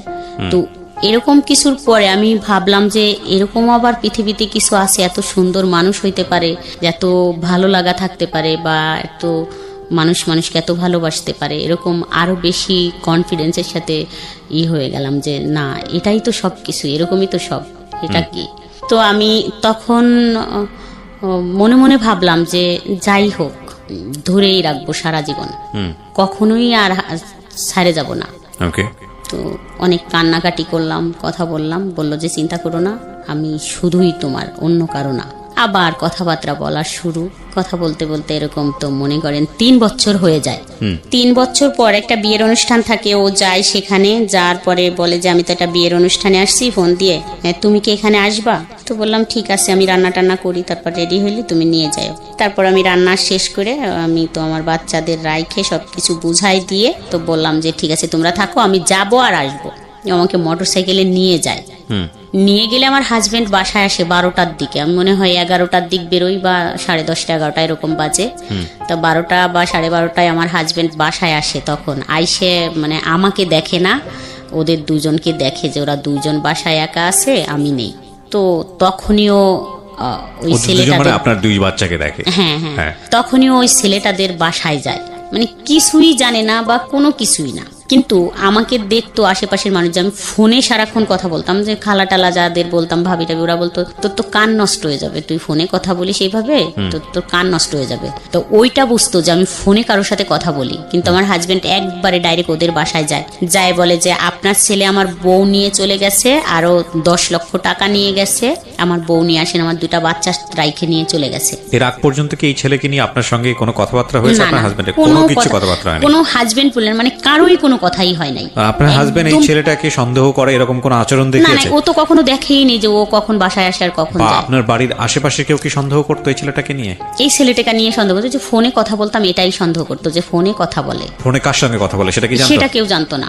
তারপরে ধাম করে গিয়ে সে ওই বাড়িতে গিয়ে বলে যে আপনার ছেলে নিয়ে চলে গেছে। এখন হ্যাঁ, ও ওদের বাড়ি গেছে, যাইয়ে ওর বোন আছে। বাড়ি কত দূর ছিল আপনাদের এখান থেকে? আমাদের থেকে অল্প একটু দূর, কতটুকু বলবো, মানে হাফ কিলোর থেকেও কম। আচ্ছা, হেঁটে যাওয়া গেলে কতক্ষণ লাগে? 5 টাকা রিক্সা ভাড়া বা ভ্যান ভাড়া 5 টাকা। ঠিক আছে, কাছাকাছি। হ্যাঁ, কাছাকাছি একদম। তো যাই বলে, আর আমি তো সত্যি ওর কাছেই ছিলাম, যেহেতু ওই বিয়ের অনুষ্ঠানে। তা ওর বোন হচ্ছে ফোন দিয়ে ওকে বলে যে তুই যে ওকে নিয়ে গেছিস, এখানে তোর হাজবেন্ডটাই সেই দেখ কি করতেছে, ও যদি তোর কাছে থাকে তাহলে ওকে পৌঁছে দি তাড়াতাড়ি, না হলে কিন্তু ঝামেলা করবে। ওই যে ক্ষমতা, সেই ক্ষমতা দেখাচ্ছে। ও ও আমাকে মোটর সাইকেলে আমার মামা বাড়ি দিয়ে আসে, আমাকে প্রশ্ন করতে থাকে যে আমি কোথায় তোমাকে দিলে ব্যাপারটা ঠান্ডা হবে। তো আমি ভাবলাম যে তাহলে আমার মামা বাড়ি যদি তুমি দিয়ে যাও তাহলে আমি বলবো যে আমি তো মামা বাড়ি আসছিলাম, তাহলে হয়তো ব্যাপারটা একটু মেনটেন হবে। তো আসলাম মামা বাড়ি দিয়ে, ও মোটরসাইকেল টানতে তো আমাদের বাসার এখানে আইসে আমার হাজবেন্ডের দোকানেই সরাসরি আসছে, আইসে কথা বলছে আপনি এরকম যায় বলছেন, আপনি আমি ওকে নিয়ে গেছি, কই আমি তো নিয়ে যাই, আমি তো বাসায়, আর আপনার ওয়াইফ কোথায় গেছে আপনি খুঁজে দেখেন, এরকম কিছু বলতেছিল। তখন হচ্ছে আমাদের রিলেশন 2-3 বছর হয়ে গেছে। আচ্ছা, তারপরে আমি যে মামা বাড়ি আমাকে নামাই দিল, ও বাড়িও খোঁজ অনেক হয়ে গেছে, ফোনে তো সবার কাছে জানাজানি হয়ে গেছে, আমাকে পাওয়া যাচ্ছে না, চলে গেছি আমি এরকম। তা ওই মামিরে বললাম, আমার মামিরে, যে মামি এরকম তো করছে, তাহলে আমাকে কিভাবে পৌঁছে দিয়ে আসবেন, আসেন, আমার তো ভয় করতেছে। তারপর বললো তুই সত্যি কথা বলতো, তুই কোথায় ছিলি? তা আমি সত্যি বললাম যে ওর সাথেই ছিলাম, ওই ছেলেটার সাথে ছিলাম, এরকম একটা ছেলের সাথে কথা বলি, ছেলেটা কিন্তু অনেক সুন্দর দেখতে, আর আমি কিন্তু ওর সাথে চলে যাব। ওই মামিকে বললাম আমি কিন্তু ওকে বিয়ে করব, এটা একটু সময় লাগবে ওর চাকরির জন্য, তাই তুমি আমাকে যেভাবে পারো ঘরে দিয়ে আসো। তখন মামির কাছে ডিসক্লোজ করলেন? হ্যাঁ বললাম। তো ওই মামি আমার একটা মামাতো ভাইকে ডাইকে বলল যে এই ঘটনা। তা ওই মামাতো ভাই বলল যে তাহলে ছেলেটাকে ডাকতো, তোকে দিয়ে আসার আগে ছেলেটাকে দেখি যে আসলে ছেলেটা তোর কথা মতো যদি সুন্দর হয়, ভালো হয় ছেলেটা, তাহলে আমরাই তোর এর থেকে বের করব, মানে এখানে ডিভোর্স আর ওইখানে বিয়ে দিয়ে দেবো, এরকম কথা হলো। আমি ফোন দেওয়ার সাথে ও আবার চলে আসলো আমার মামা বাড়িতে। তা আসার পর বলল যে কেন আসবো? তা আমি বললাম যে তোমাকে দেখতে চাচ্ছে, যদি কথাটা যেহেতু এরকম হয়েছে যে চলে গেছে, তাহলে ওরা যদি দেখে তোমাকে ভালো লাগে, তা বলছে তাহলে এখানে এরকম কিছুই হবে যে ওখান থেকে ডিভোর্স, আর এখানে তুমি আমার 2-3 মাস অপেক্ষা করার পর তোমার সাথে আমার বিয়ে হবে, ওরা বলতেছে। তা ও রাজি হলো, ও চলে গেল ওখানে। কি করতো তখন? ও তখন কিছু করতো না। বয়স কত তখন ছিল ওর? এসএসসি পাস করছে মাত্র, 19। চিন্তা করেন অবস্থা। ওকে, তারপরে ও যাওয়ার পরে মানে আমার ছোট ভাই ওই আমার মামার বাড়িতে একটা মোটরসাইকেল নিয়ে গেছে। ও যাওয়ার পরে কথা হলো, আমার মামার সাথে কথা হলো, বললো যে পছন্দ করো? তা বললো যে হ্যাঁ। তাহলে কি করবা? বললো যে আপনি যেটা বলেন। মামা বললো তাই কি করবো, আমি কি বলবো তোমারে, ও তো একজনের বউ। তা বললো ঠিক আছে, ওখান থেকে নিয়ে আসার ব্যবস্থা করেন, তারপরে এটা মিউচুয়াল হলে আমি ওকে বিয়ে করব, নিয়ে যাব এখান থেকে, আপনার টেনশন নাই। তারপরে ওইভাবে কথা সেটেল হয়ে ওকে বললো যে তাহলে ঠিক আছে, আমি ওকে উঠাই দিয়ে আসি বাসে। পাশেই রাস্তা, হাইওয়ে নিয়ে গেছে, কিন্তু আমাকে ফোন দিয়ে বলতেছে এখানে কিছু লোক আমাকে আটকে রাখছে, তুমি একটু আসো। তো আমি, ছেলেটা আমাকে ফোন দিয়ে বললো যে আমাকে তো এখানে আটকে রাখছে, তুমি একটু আসো, দেখো আমাকে তো বাসে উঠতে দিচ্ছে না, আমাকে যাইতেই দিচ্ছে না, এখন বলে তোমার হাজবেন্ড কাকে কাকে নিয়ে আসতেছে, এখানে তো ঝামেলা। তো আমি দৌড়ে গেলাম, আমার মামি, ওই মামিটাও গেল সাথে, দুজনে দৌড়াই গেলাম। যাই দেখলাম যে আমার ছোট ভাই, মানে আমার ছোট ভাই আপন ছোট ভাই ওখানে দাঁড়ায় আছে, অনেক লোকজন, মানে বিশৃঙ্খল খুবই, একটি হচ্ছে ওকে মারতে যাচ্ছে, হে তুই একজনের বউকে নিয়ে আসছিস হ্যান ত্যান। তা ও বলতেছে না আমি তো নিয়ে আসিনি, আমাকে তো ডাইকে আনা হয়েছে, এরকম বলতেছে। ও যাই হোক, পরে আমি যাই দেখলাম যে খুব চিল্লাচিল্লি হচ্ছে। তা আমি আমার ওই ছোট ভাইয়ের 2 পা জড়ায় ধরলাম, বললাম যে ভাই সাইরে দে, ওকে চলে যাইতে দে, তারপর যা বলিস আমাকে বলিস বা এইভাবে বলিস যে তোর ভাইয়া যদি আসে তুই বলতে পারবি যে আমার বোনের নামে এরকম একটা মিথ্যে অপবাদ দিচ্ছেন, কেউ তো ছিল না, নিয়ে যান আপনি, এইভাবে দিয়ে দিস, আমি আর জীবনে কখনো কথাও বলবো না ওর সাথে। কিন্তু ওরা তা শুনলো না। আমি বললাম যে সাইরে দে, আমি আর কথা বলবো না, যা তোদেরকে তোরা যেভাবে বলিস সেভাবেই হবে, কিন্তু ওকে যাইতে দে। দিল না, যেতে দিল না, ওরা আটকেই রাখলো। রাখার পরে তখন আমার ফোনটা কাইরে নিয়ে গেল, বাড়ির পর নিয়ে আসলো। এখানে আমার একটা প্রশ্ন আছে, সেটা হচ্ছে যে আপনার যে ছেলেটার সঙ্গে সম্পর্ক, ও তো আপনার হাজবেন্ডের দোকানে গিয়ে দেখা করে আসছে অলরেডি, তারপরে যে আবার আমি ফোন দিয়ে আনছি। আচ্ছা, ওই একই দিনে ঘটনাগুলো ঘটে যাচ্ছে? হ্যাঁ। আচ্ছা, তো আপনি ফোন দিয়ে আনার পথে এটা আপনার ভাইয়ের হাতে পড়লো কিভাবে ওই ছেলেটা? জানি না, ওই আমার মামাতো ভাই বললো যে আমি ওকে আগায় দিয়ে আসি, উঠাই দিয়ে আসি, বাচ্চা ও তো চিনবে না। ও এখানে এসে আপনার সঙ্গে দেখাও করেছে? হ্যাঁ, দেখা করে যে কথা হয়েছে, কথা হয়ে তারপরে চলে গেছে, যাওয়ার পরে ধরা পড়ছে। হ্যাঁ, যাওয়ার পরে রাস্তায় যখন, তখন আপনি আপনার মামাতো ভাইয়ের এখানে? হ্যাঁ, মামা বাড়ি। আমাকে তো মামা বাড়ি নামাই দিচ্ছে। ফাইন, তারপর তো বাড়ির পান নিয়ে আসলো, খুব মারামারি, আমাকেও খুব গালাগালি করলো। এটা কে করছে? আপনার ভাই? ভাই, চাচি ছিল সাথে, তারপরে আমার হাজবেন্ডের সাথে আরো লোকজন ছিল, মানে মোটামুটি একবারে আউটব্রাস্ট হয়ে গেল এলাকায়, সব একদম সার্কুলার হয়ে গেল, ছিচি করার মতো অবস্থা। বাচ্চা তখন বয়স কত? 2টার? বড়জন 4-এ পড়ে। আর ছোটজন 4-5-এ পড়ে মনে হয়, ছোটজন তো নার্সারিতে পড়ে। তার মানে ছোটজন কিছুটা হয়তো বুঝবে না, কিন্তু বড়জন মোটামুটি বোঝার বয়স। খুবই দুঃখজনক আসলে। যাই হোক, তারপর আমার বাবার বাড়ি নিয়ে আসা হলো। আমার মামা বাড়ির থেকে নিয়ে এসে ওখানে খুব মারামারি ধরাধরি হইলো। তো খুব হাতে পায়ে ধরলাম যে মারামারির দরকার নাই, ঠিক আছে যা বলবে সেটাই শুনবো, ছেড়ে দাও। তারপরে ওরকম করতে করতে রাত হয়ে গেল। রাত্রে ওখানে আমরা থাকলাম সবাই, ও ছেলেটাও থাকলো, ওকেও ছাড়লো না। পরের দিন আমার হাজবেন্ড আমাকে এবং ওই ছেলেটাকে নিয়ে আসলো বলমারিতে, মানে আমাদের যেখানে আমরা ভাড়া থাকি। আপনার হাজবেন্ড নিয়ে আসলো ছেলেটাকে এবং আপনাকে দুইজনকে? হ্যাঁ। প্ল্যান কি ছিল দুজনকে নিয়ে কোথায় কি করবে? কিছুই না, ওকে ছেড়ে দিল, ওর বাসায় নামাই দিল গাড়ির থেকে, আর আমাকে নিয়ে বাসায় চলে আসলো। আচ্ছা, ইন্টারেস্টিং। তো বাসায় আসার পর আমার তো ফোন টোন কাইরে নিয়ে গেছে, তখন মামা বাড়ির থেকে ফোন টোন নেই। হ্যাঁ, না কিন্তু যখন লোকজনের মধ্যে ধরে এই পেটাপিটিটা হচ্ছে তখন ওই ছেলেটা কি বলতেছিল? তার মাঝখানে বললো যে ও তো চুপ একদম, ওকে তো যে পাচ্ছে সেই মারতে যাচ্ছে, থাবড়াথাবড়ি মানে মারতে যাচ্ছে। ওর এলাকার লোকজন, ওর বাড়ির লোকজন কেউ নাই ওর এলাকায়। ওর চাচাকে বলছিল, ওর চাচা তো হতভম্ব, ওর চাচা খুব ভালো নাম করা লোক। তারপর নিয়ে আসলো যখন, পরের দিন, সেদিন তো সকালবেলা আমি বাসায় কাজ করলাম। পরের দিনকে থেকে হলো এরকম শুরু হলো আইসে বলা যে চলে গেলে, বাইরেই চলে গেলে, 10 লক্ষ টাকা নিয়ে গেলে, এত সোনা নিয়ে গেলে। তো আমার এতটাই রাগ হচ্ছিল তখন যে এটা কি বলে 10 লক্ষ টাকা, 10 টাকাই তো কোনোদিন দেয়নি, তো 10 লক্ষ টাকা কি করে নিয়ে গেলাম। মানে শুধু এটাই আমার তখন রাগ হচ্ছিল যে আমি 10 লক্ষ টাকা কোথায় পাইলাম। আর বলতো যে আমি মানে তখন 2টা ব্লাউজ বানাইছি, বলে কি 2টা বানাইছি, তা মানে 100টা ব্লাউজ বানাইছি। এটা আমাকে এতটাই করলো যে 100টা ব্লাউজ বানাচ্ছি। তাই একজন এসে বললো যে 100টা ব্লাউজ বানাই নিয়ে গেছো আর 10 লক্ষ টাকা নিয়ে গেছো, এরকম বলতেছে, সোনা টোনা সব নিয়ে গেছো। তো খুব খারাপ লাগলো যে যা বলছে তো থাকবোই না এখানে, আর থাকবো না। তখন আবার ফোন টোন নাই কাছে যে একটু যোগাযোগ করব। 5 দিন চলে গেল এরকম কথা শুনতে শুনতে। আমি তো খুব হয়ে গেলাম যে এত কথা আর শুনতে ভাল লাগতেছে না। পরে আমার মেয়েটাকে পাঠালাম ওদের বাসায়, মানে ওদের ওইখানে, বললাম যে যাও তো তুমি দেখা করে আসো গে কি করে। তা ও গেল, ও তখন মাদ্রাসায় পড়তো, মনে হয় ক্লাস 6-এ পড়ে। গেছে, যায় দেখে কি খুব জ্বর, খুবই জ্বর, যে মারামারি করছে, অত চিল্লাচিল্লি করছে, ভয় পেয়ে গেছে, খুব জ্বর, শুয়ে আছে। তা ওকে ও যায় যখন ওইখানে দাঁড়াইছে, তাই জানালা দিয়ে দেখছে যে রাস্তায় ও দাঁড়ানো, তো বুঝতে পারছে। তা ও একটা ফোন, ওর একটা ফোন ছিল ঘরে, ওর ছোট্ট ফোন, ওই ফোনটা ওকে দিয়ে বলছে তোমার আম্মুকে দিবা, লুকায় কেউ যেন না দেখে। তা একটা ফোন আর একটা সিম ঢুকায় দিয়ে দিল। তো আমারও খুব রাগ হচ্ছিল এরকম করে বলে। তখন আইসে, এর আগে তো একটু যাই হোক সম্পর্ক ছিল, ওই রকমের গভীর সম্পর্ক ছিল না। তখন হয়তো যদি একটু সহানুভূতি দেখাইলে মনে হয় বাদ হয়ে যাইতো, বা কথা বলা, ওই যে 5 দিন বলিনি, আস্তে আস্তে ঠিক হয়ে যাইতো। কিন্তু ও ফোনটা দিল, আর ও তো ছেলে মানুষ, হয়তো মনে মনে ভাবছে যে আমাকে মারলো এইভাবে, যা কিছু একটা করবই। তারপরে ফোনটা দিল, তো লুকায় লুকায় কথা বলতাম। তারপরের থেকে তো সব আরো বেশি হইলো, যা এখান থেকে এখানে আর থাকবো না, ওরকম 10 লক্ষ টাকা নিয়েই পলাবো।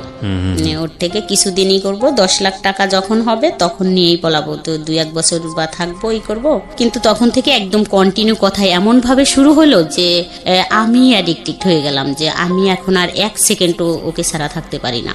তখন থেকে আমার হাজবেন্ডের সাথে আমি টোটালে 3 বছর একটানা শুধু হাই হ্যালো কথা, যেমন এমনই একটানা 3 বছর একই ছাদের নিচেই থাইকে, কি বলবো, কখনো সে আমার দিকে একটু ফিরেও তাকায়নি। এখানে একটা কথা বলি প্রিয় শ্রোতা, আপনারা জাজমেন্টে যাবেন না। কার জাজমেন্টে যাবেন না?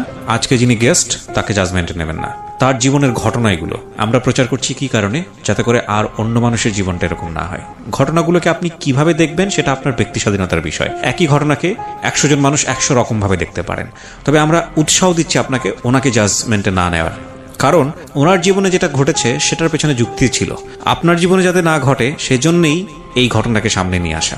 ঠিক আছে, এটা মনে রাখতে হবে যে একটা মেয়ে প্রাপ্তবয়স্ক হয়ে একজন মানুষের সংসারে যাওয়া, প্রাপ্তবয়স্ক শব্দটা এই কারণে বলছি, শুধু বয়স বাড়া না, জ্ঞানের দিক থেকে প্রাপ্তবয়স্ক হওয়া, শরীর বা প্রকৃতিগতভাবে যে প্রাপ্তবয়স্ক ব্যাপার আসে সেগুলো হওয়া, তারপরে একটা মানুষের সংসারে গিয়ে সেটাকে মানিয়ে নেয়। কিন্তু একটা জিনিস দেখেন, ওর ক্লাস 7-এ থাকতে বিয়ে হয়েছে এবং উনি বুঝেই না বিয়ে কি, সেরকম সময় একটা বিয়ে হয়ে গেল। সাবালক হওয়ার বিষয়টাও বিয়ের পরে, এবং তারপরে সংসার জীবনে গিয়ে কিছু মানে কিছু জায়গায় ডেফিসিয়েন্সি পেয়েছে, সেগুলো মানুষের কাছ থেকে জানার পরে তারপর একটা ছেলের সাথে ইনভলভ হওয়া, সেখানে গিয়ে এগুলো তার বয়ঃসন্ধিকালে ঘটনাগুলো ঘটছে। সুতরাং একটা মানুষকে যদি আপনি ওইটা চিন্তা করেন যে একটা ঘরে থেকে সে আরেকজনের সাথে প্রেম করছে বা অন্যান্য বিষয়গুলো করছে, হ্যাঁ অবশ্যই এটা অযৌক্তিক, অন্যায়, কিন্তু এটাও মানতে হবে যে সে যে পারিবারিক ব্যাকগ্রাউন্ড থেকে এসছে বা তার যে বয়স, সেই জায়গাটা থেকে এগুলা তার জায়গাটা থেকে প্রাসঙ্গিক ছিল নাকি অপ্রাসঙ্গিক ছিল।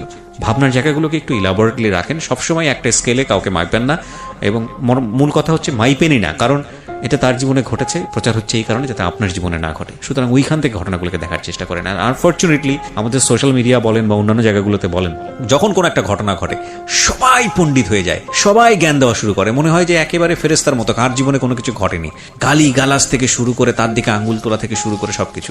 আরে ভাই, এই আঙ্গুলটা ওপর দিকে মানে সামনের দিকে না দিয়ে আঙ্গুলটা নিচের দিকে দিলে জীবনটা অনেক বেশি সহজ হয়, সুন্দর হয়। এবং এই জন্যই মূলত এনারা আসেন কষ্ট করে, যাতে করে আপনারা ভুলটা না করেন।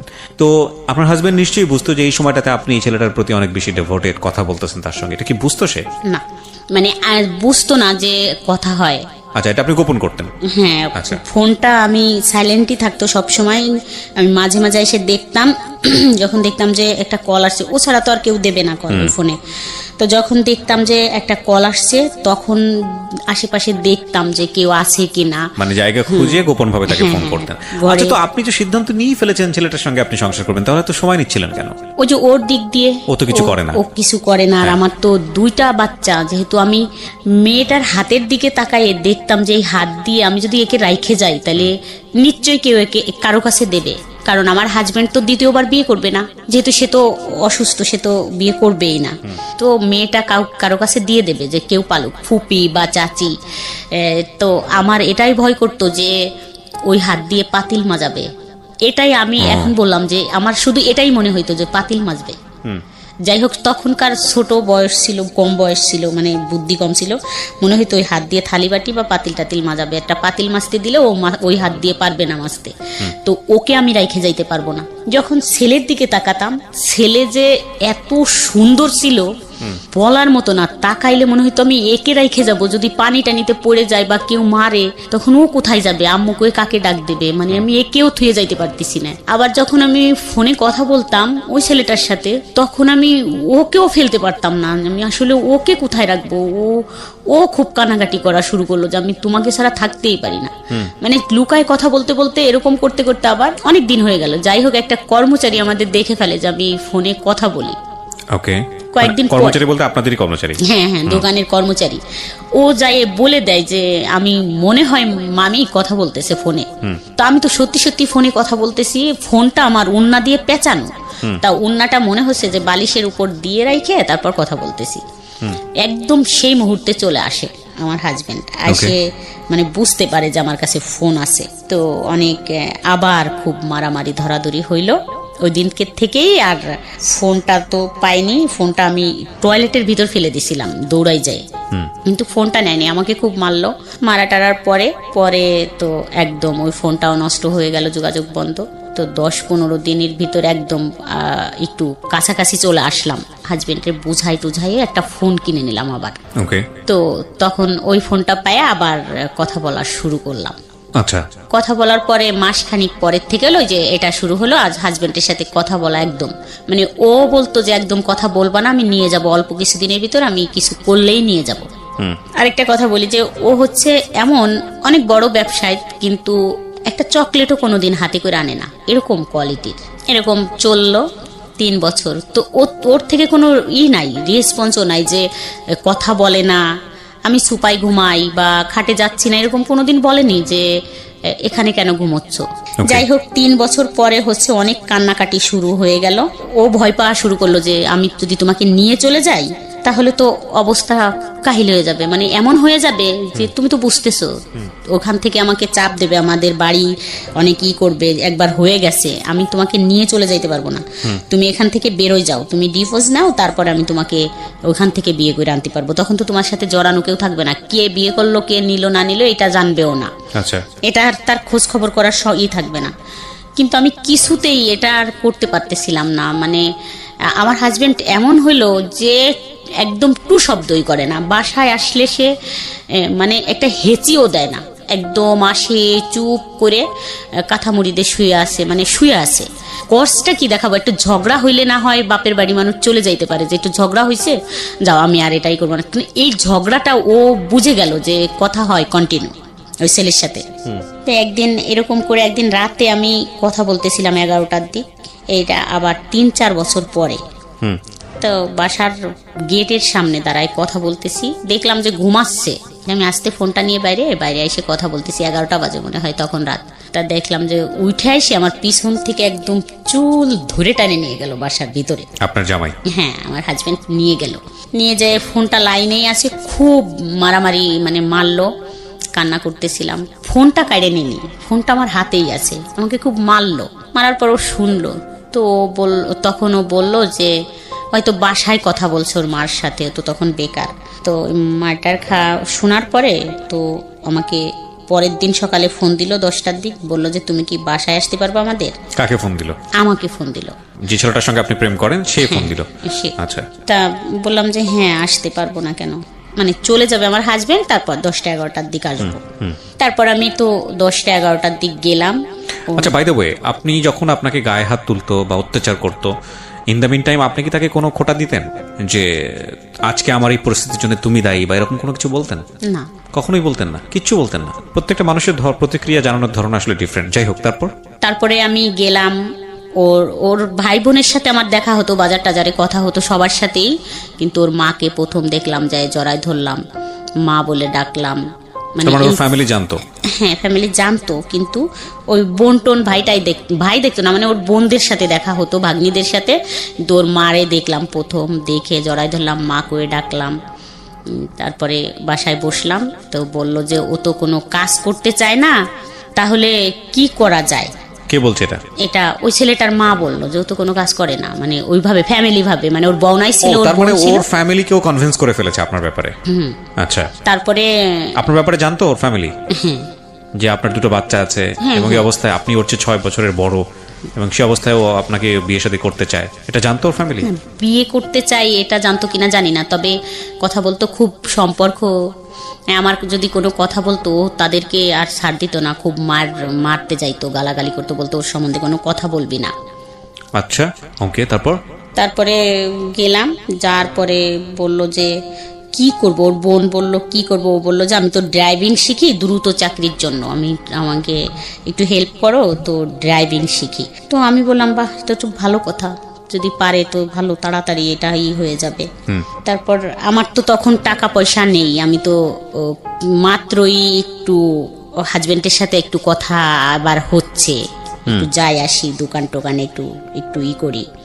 আমার হাতে একটা আংটি ছিল, আমি তখনই খুলে দিয়ে আসলাম, বললাম যে এটা বিক্রি করে শুরু করো, তারপরে পরেরটা দেখা যাবে পরে।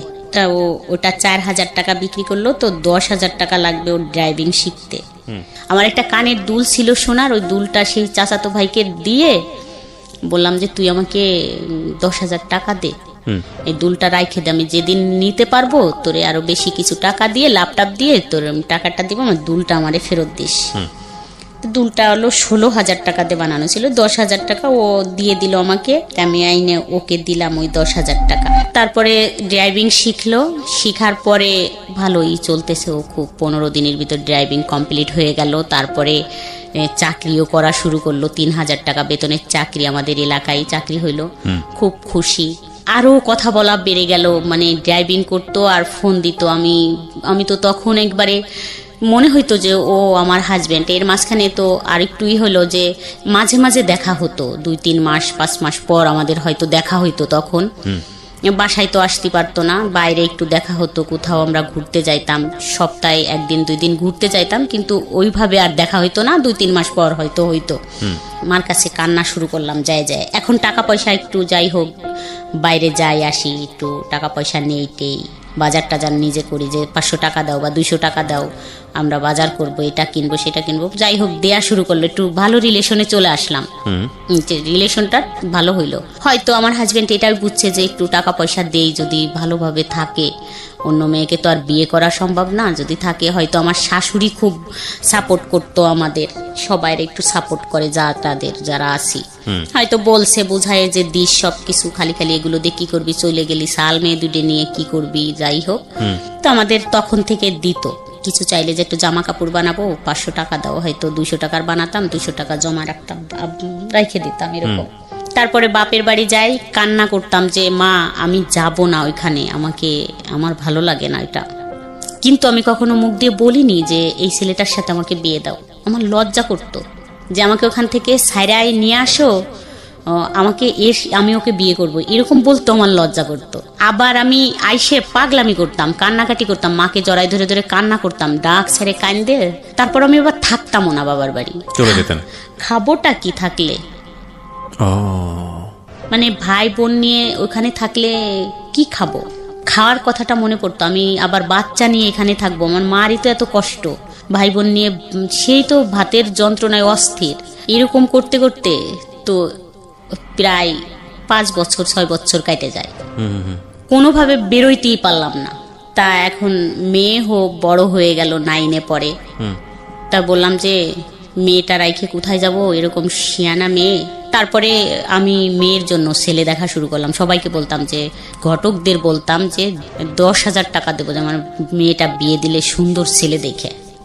তো এর মাঝখানে আমার হাজবেন্ড কিন্তু ফুল ফিট ভালো হয়ে গেছে, একদম ভালো হয়ে গেছে। এখন যদি বলি যে 1,000 টাকা লাগবে, 1,000 টাকাই, মানে আচরণগত দিক থেকে ভালো হয়েছে, ওকে, একদম ফুল ভালো হয়ে গেছে। তা উনি পরের দিন বিকেলে একটা ছেলের ছবি নিয়ে আসলো, আর্মির চাকরি করে। দেখলাম, দেখে তো ভালোই লাগলো, বললাম তো কথা বলেন। তো আমার মেয়েকে দেখলো, দেখে ওরা পছন্দ করলো, ঠিক আছে। তা ওই ছেলের মা আসলো, বললো যে, আমি বললাম যে শোনেন কোনো কথা বলা লাগবে না, আমার তো যে মনের ভিতর রয়েছে যে মেয়ে বিয়ে দিয়ে তো আমি চলে যাব, তো আমার মেয়ের পিছনে যদি 5-7 লাখ টাকা যায়ও আমার তো সমস্যা নেই, আমি তো একবারে দিয়েই যাব, কোনো কথা বলার থাকবে না যে শাশুড়ি এরকম বা আমার বিয়েন এরকম ছিল।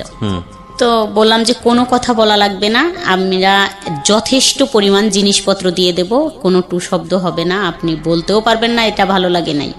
যাই হোক এইভাবে বিয়ে হলো। বিয়ে দিয়ে দিলেন? হ্যাঁ, বিয়ে হয়ে গেল পহেলা বৈশাখ। গুডনেস, ওকে ওকে। দেখেন মানে না, বলেন, আপনি বলেন, আমি আসলে আগে থেকে মন্তব্য না করি। হ্যাঁ, বিয়ে দিয়ে দিলাম। ওর তো প্রায় 7,60,000 টাকার মতো খরচ হইল ওর বিয়েতে, সবকিছু দিয়ে একবারে পুরাই করে দিয়েই বিয়ে হয়ে গেল। এখন বিয়ে হওয়ার পরে আমার বিষয়টা নিয়ে শুরু হয়ে গেল তোলপাড়। কিরকম তোলপাড়? তোলপাড় শুরু হলো এটাই যে শাশুড়ি কথা বলে কারোর সাথে, মানে ও তো আর্মি, ও হচ্ছে ও খুব ভালো ছেলে, মানে সবাই খুব ভালো, কিন্তু ও একটু বেশি ভালো, ভালো ছেলে। মানে ও চাচ্ছে যে আমার শাশুড়ির তো কম বয়স, আইসা এসে থাকতেছে, দেখতেছে 1 বছর পর আর কি ও এগুলোই করলো যে কম বয়স শাশুড়ির, কিন্তু কথা বলে ফোনে, এটা আমি জানতে পারছি বাইরের থেকে। তারপরে আমি একটু দেখে রাখি, আমার শাশুড়িকে একটু দেখে রাখি, মানে বয়স কম, একটু দেখে রাখা, মানে একটু শাসন করা, একটু এটা সেটা বলা শুরু করলো। তা আমার ভালো লাগতো না এগুলো, ঠ্যাস ঠুস বলা টলা শোনা টোনা। তা আমি চুপই থাকলাম, তো কোনো কথা বলতাম না। তা আমার মেয়েকেও প্রশ্ন করতো যে কথা বলে এটা মানা করো, এটা কথা বলে মানা করো, কিন্তু কথা বলে কিভাবে মানা করলেই কি এটা হয়? আর তখন তো প্রায়, মানে it was an open secret, because আপনার ফ্যামিলি সবাই এটা জানতো, আপনার মেয়েও এটা জানতো, আপনার ছেলেও এটা জানতো, সবাই জানতো। এবং সবাই এক ধরনের কি মানে আপনার ছেলে মেয়ের রিয়াকশন কি ছিল বলেন তো? ওই যে বাবার দিক থেকে একটু কমই ছিল না, যখন ওরা ছোট ছিল ওদের জন্য তো এরকম, বললাম না, একটা চকলেটও তো কখনো হাতে করে আইনে দিয়ে বলে নাই যে এই চকলেটটা তুমি খাও। তার মানে ওরাও সামহাও বাবার এই ফলটা খুঁজে পেয়েছে। এখানে একটা জিনিস খুবই মারাত্মকভাবে আমি পয়েন্ট করতে চাই। ব্রোকেন ফ্যামিলির ক্ষেত্রে ম্যাক্সিমাম টাইম আমি দেখেছি ছেলে মেয়েদের ক্ষেত্রে, যখন এরকম বাচ্চাদেরকে নিয়ে অনেক সময় মা চলে আসে বা বাবা চলে আসে, দেন আই আস্ক দেম যে আসলে তোমার দিক থেকে পয়েন্টটা কি, তুমি কেন তোমার বাবাকে স্টপ করো নাই, বা তুমি কেন তোমার মাকে থামাও নাই? এবং কমন অ্যান্সারটা এরকম থাকে যে বাবা তো আমার সাথে যেটা করেছে সেটাই তো আমার পছন্দ ছিল না, মা আমার সাথে যেটা করেছে সেটাই তো আমার পছন্দ ছিল না। এবং তারা খুব ন্যাচারালি একটা পক্ষ নিয়ে নেয়, সেটা মায়ের পক্ষ হোক বা বাবার পক্ষ হোক। এক্ষেত্রে আমি জানি না ওনার ক্ষেত্রে কি হয়েছে, তবে লাকিলি আমি বলবো যে ওনার ছেলে মেয়ে ওনার পক্ষে নিয়েছে, বিকজ অফ ওনার কথা যদি সত্যি হয় তাহলে ওনার হাজব্যান্ড মানে ছেলে মেয়েদের যে বাবা, তার আচরণ ছেলে মেয়েদের প্রতি যেরকম হওয়া উচিত ছিল সেরকম হয়নি। But it has to B mention in our show বারবার বলি যে এই শোগুলোর একটা বড় ধরনের দুর্বলতা হচ্ছে দিস ইজ নট ইনভেস্টিগেটেড, এবং এই ধরনের জিনিসগুলো ইনভেস্টিগেট করারও কোনো সুযোগ নাই। আপনি দেখবেন যে ধরনের কেস আজকে এখানে রিভিল হচ্ছে, এটা ইনভেস্টিগেট করার মতো বিষয়ও না, কজ ইনভেস্টিগেট করতে গেলে এটা তুলকালাম হয়ে যাবে। আর প্রথম কথা হচ্ছে আমরা ইনভেস্টিগেট করতেও চাই না, বা আমাদের এটা একটা দুর্বলতা, আমরা সেটা বলি। তো সেই জায়গাটা থেকে একটা গল্প বিশ্বাস করা, চরম পর্যায়ে বিশ্বাস করার একটা যৌক্তিক ব্যাখ্যা অনেক সময় প্রশ্নবোধক, মানে যদি বলি যে আসলে বিশ্বাস করাটাও একটা প্রশ্নবোধক ব্যাপার হয়ে দাঁড়ায়। কারণ একজন মানুষ যখন নিজের গল্পটা বলেন তখন কিন্তু তিনি নিজেকে সাফাই করেন, খুব স্বাভাবিকভাবেই সাফাই করেন। তো সেই জায়গাটা থেকে তাকে বিশ্বাস করাটা খুব কঠিন।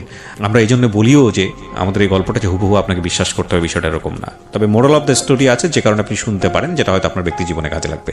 জি বলেন। তারপর তো আপনার ছেলে মেয়ে কখনোই আপনাকে বারণ করেনি বা কখনোই আপনাকে প্রশ্ন করেনি যে মা এই কাজটা ঠিক হচ্ছে না বা এটা করো না? না, কখনো এরকম ওরা বলেনি। কারণ হচ্ছে আমার ছেলে হচ্ছে বিরিয়ানি খাইতে খুব পছন্দ করতো। যদি ও বলতো যে আমি একটু বিরিয়ানি খাবো, তো ও মনে হয় 10 মিনিটই সেটা হাজির করতো। ও আচ্ছা আচ্ছা, ও আপনার ছেলে মেয়েদেরকেও পছন্দ করতো? হ্যাঁ, মানে ওদের পছন্দের জিনিসগুলা, যে আমার মেয়ের যদি কিছু লাগতো, যদি বলতো এটা আমার লাগবে, ওর বাবাকে কখনো বলেনি যে এটা লাগবে, ওকে বলতো। আর আমি এইভাবে মানে একটু তৈরি করতেছিলাম। এটা যে খুবই বড় ব্যর্থতা একজন বাবার, খুব বড় ব্যর্থতা এটা, মানে unfortunately it's very bad thing. দেখেন আপনার জায়গায় কি করেছে না করেছে সেটা অন্য বিষয়, কিন্তু বাবা তো বাবাই, সে তো দুনিয়াতে নিয়ে এসছে দুটো বাচ্চা with the name of Almighty Allah. So তাদের প্রতি এই দায়িত্বটা যদি সে পালন করতে না পারে, দিস ইজ ভেরি আনফরচুনেট। বুঝতে পেরেছি আমি, যে কারণে তো তাদের দিক থেকে কোনো ক্লেম ছিল না, কিন্তু জামাই সংসারে আসার পরে এটাকে স্টপ করতে চাচ্ছিল আপনার মেয়েকে দিয়ে বা আপনাকে অন্যভাবে কাউকে দিয়ে বলিয়ে। তারপর কি হলো? তারপরে ও মানে জামাইটা বলতেছিল কথা বলা বন্ধ করে দেওয়া হোক। তারও মান সম্মান আঘাত লেগেছে বা কিছু একটা। তার খালি তাকে মানুষ বলতেছিল যে তাকে নাকি কে বলছে যে তোর শাশুড়ির তো কঠিন সম্পর্ক, সব ডিটেলস বলছে, অমকের ছেলে বা এই ড্রাইভিং করে বা এখানে এই করে। তারপরে বলতেছিল যে কথা বলা বন্ধ করে দেয়া হোক, কিন্তু আমি কখনো এটা করিনি। কেন কথা বলা বন্ধ করে দেবো? তাকে ছাড়া তো বাঁচবই না, তাই কথা বলা বন্ধ করবো কি করে? তো জামাই যখন বলতেছিল তখন আমার মেয়ে একদিন এসে আমাকে বলল যে এরকম করে বলল, তুমি তো আসলে একটা বিয়াদব মা। এটা জামাই বললো আপনাকে? না, মেয়ে বলল। মানে মেয়েকে টর্চারিং করতেছে যে তোমার মাকে বলো না কথা বলা বন্ধ করতে, কথা বলতেছে। তা আমি একদম চোখ দিয়ে পানি বেরোয় গেল যে তুমি এটা কি বললে। তো আমি জোরে একটা থাপ্পড় দিলাম, দিয়ে বললাম যে আমার জায়গায় আসো, তারপর বুঝবা কষ্টটা কি। আর তুমিও একদিন কিন্তু কাঁদবা, মানুষের জীবনে কিন্তু সব সুখ থাকে না। যাই হোক, তখন সেদিন হয়ে গেল, ও কান্না করলো, আমিও কান্দে, দুজনে আবার কথা বললাম। যাই হোক, ও আর কিছু বলেনি। যা ওর হাজব্যান্ড যখন বলে, মানে আমার জামাই যখন বলতো ওকে, ও নাকি চুপ থাকতো, কথা বলতো না, আর কোনো কথা বলেনি। ও হ্যাঁ না যে তোমার মা কথা বলে বা তোমার মার সম্পর্ক আছে এটা নিয়ে ও আর কথা টথা বলে নাই। কিন্তু এখন আমাদের চুপ হয়ে গেল সব কিছুতেই, যে এইভাবে সম্পর্কটা শুরু হইলো যে ও এখানেই থাক। ছেলেটা মনে হয় ভাবলো যে ওখানেই থাক, ওর বাচ্চা কাচ্চা জামাই, আর আমি এখানেই থাকবো। কন্টিনিউ কথা বললাম বা দেখা করলাম মাঝে মাঝে, এরকম হয়তো ও ভাইবে নিল। ওর ফ্যামিলির থেকেও বললো যে মেয়েটা এরকম, তুই কি করবি, তোর জীবন আছে তো, তুই বিয়ে টিয়ে কর, দেখিস ঠিক হয়ে যাবে। ওর ফ্যামিলির থেকে চাপ শুরু হয়ে গেল যে বিয়ে দেওয়ার জন্য, যে বিয়ে করো। এরকম যাইতে যাইতে একদিন হঠাৎ 17 সালে আমার সাথে ঝগড়া হয়। তো আমি বৃহস্পতিবার সারাদিনই ফোন বন্ধ রাখি, কথা বলি না। সন্ধ্যায় একটু খুললাম, দেখলাম একটা কল আসছে, তা আমি আবার দিলাম, তা ধরলো না। তা পরের দিন সকালবেলা আমি বসে আছি, ওর এক ভাবি আসলো। তা আসলে 9টা-10টা বাজে, তখন বললো যে ভাবি জানেন। আমি বললাম কি? বলে যে অমুকের তো বিয়ে, মেয়ে দেখতে যাচ্ছে। আমি তখন খাটে ছিলাম বসা, কিন্তু আমি ওখান থেকে দাঁড়াই পড়লাম, ফ্লোরে নামলাম। নাইমে আমি দাঁড়াইতে পারতেছিলাম না, আমার কাছে মনে হচ্ছিল যে মাটি ফাঁকা হয়ে যাক, আমি ভিতরে চলে যাই। ফোন দিচ্ছি, ধরে না। তো 10টা কল দিছে, আমার মনে আছে। 10টা কল দেওয়ার পর একটা ফোন রিসিভ করলো। বললাম যে তোমার বলে বিয়ে। বললো তোমাকে কে বললো? আমি বললাম যে না, কেউ বলেনি, এমনি শুনলাম আর কি, উড়ো। বললো না তুমি এটা নিশ্চিন্তায় থাকো, আমি একটা বিয়ের অনুষ্ঠানে যাচ্ছি গাড়ি নিয়ে। তখন তো গাড়ি চালায়, গাড়ি নিয়ে একটা বিয়ের অনুষ্ঠানে যাচ্ছি। তো আমি আমি তোমাকে যাইয়েই ফোন দিচ্ছি, গাড়ি চালানো অবস্থায় তো ফোন দেওয়া যাবে না, বিয়ে আমি ওই জায়গায় যাইয়ে তোমাকে ফোন দিবানি। তারপরে মেয়ে দেখতে চলে গেল, ওরা সবাই গাড়ি নিয়ে গেছে মেয়ে দেখতে। আমি নিচে নামলাম, নাইমে ওরা চাচির কাছে গেলাম। তা দেখলাম, আমি যখন নিচে নামলাম দেখলাম আমার হাজবেন্ড আসতেছে নামাজ পড়ার জন্য। তো আমি দূর থেকে দেখলাম যে ও আসতেছে। বলে কোথায় যাচ্ছ? আমি বলছি যাও বাসায়, আমি আসতেছি। আমার আর ফিরে আসতে মানে ফিরে হাজবেন্ডকে দেখে যে ভয় লাগবে, আমি ফিরে আসব এরকম আসতে পারতেছিলাম না। আমি বলছি আমার তো সত্যটা জানা লাগবে, তুমি বাসায় যাও, আমি আসতেছি। আমি যখন ওর চাচির বাসায় গেলাম, যাই ওর চাচির ছোট একটা বাচ্চা, ওকে নিয়ে খেলতেছিলাম খাটের পর বসে। ওর চাচি, আমি এটাই আশা করতেছিলাম যে উনি বলুক, আমি যদি বলি তা ব্যাপারটা তো সামনে আসবে, বলবে যে তাহলে তো সত্যি এই বউ পছন্দ করে বা কথা হয়। তা বললো কি জানো, অমুক তো মেয়ে দেখতে গেছে। বললাম যে না জানি না তো।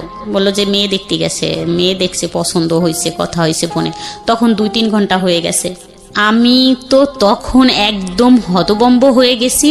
তখন আর বাসায় আসতে পারতেছিলাম, ওইটুকি শুনলাম, শোনার কাকি চলে গেলাম।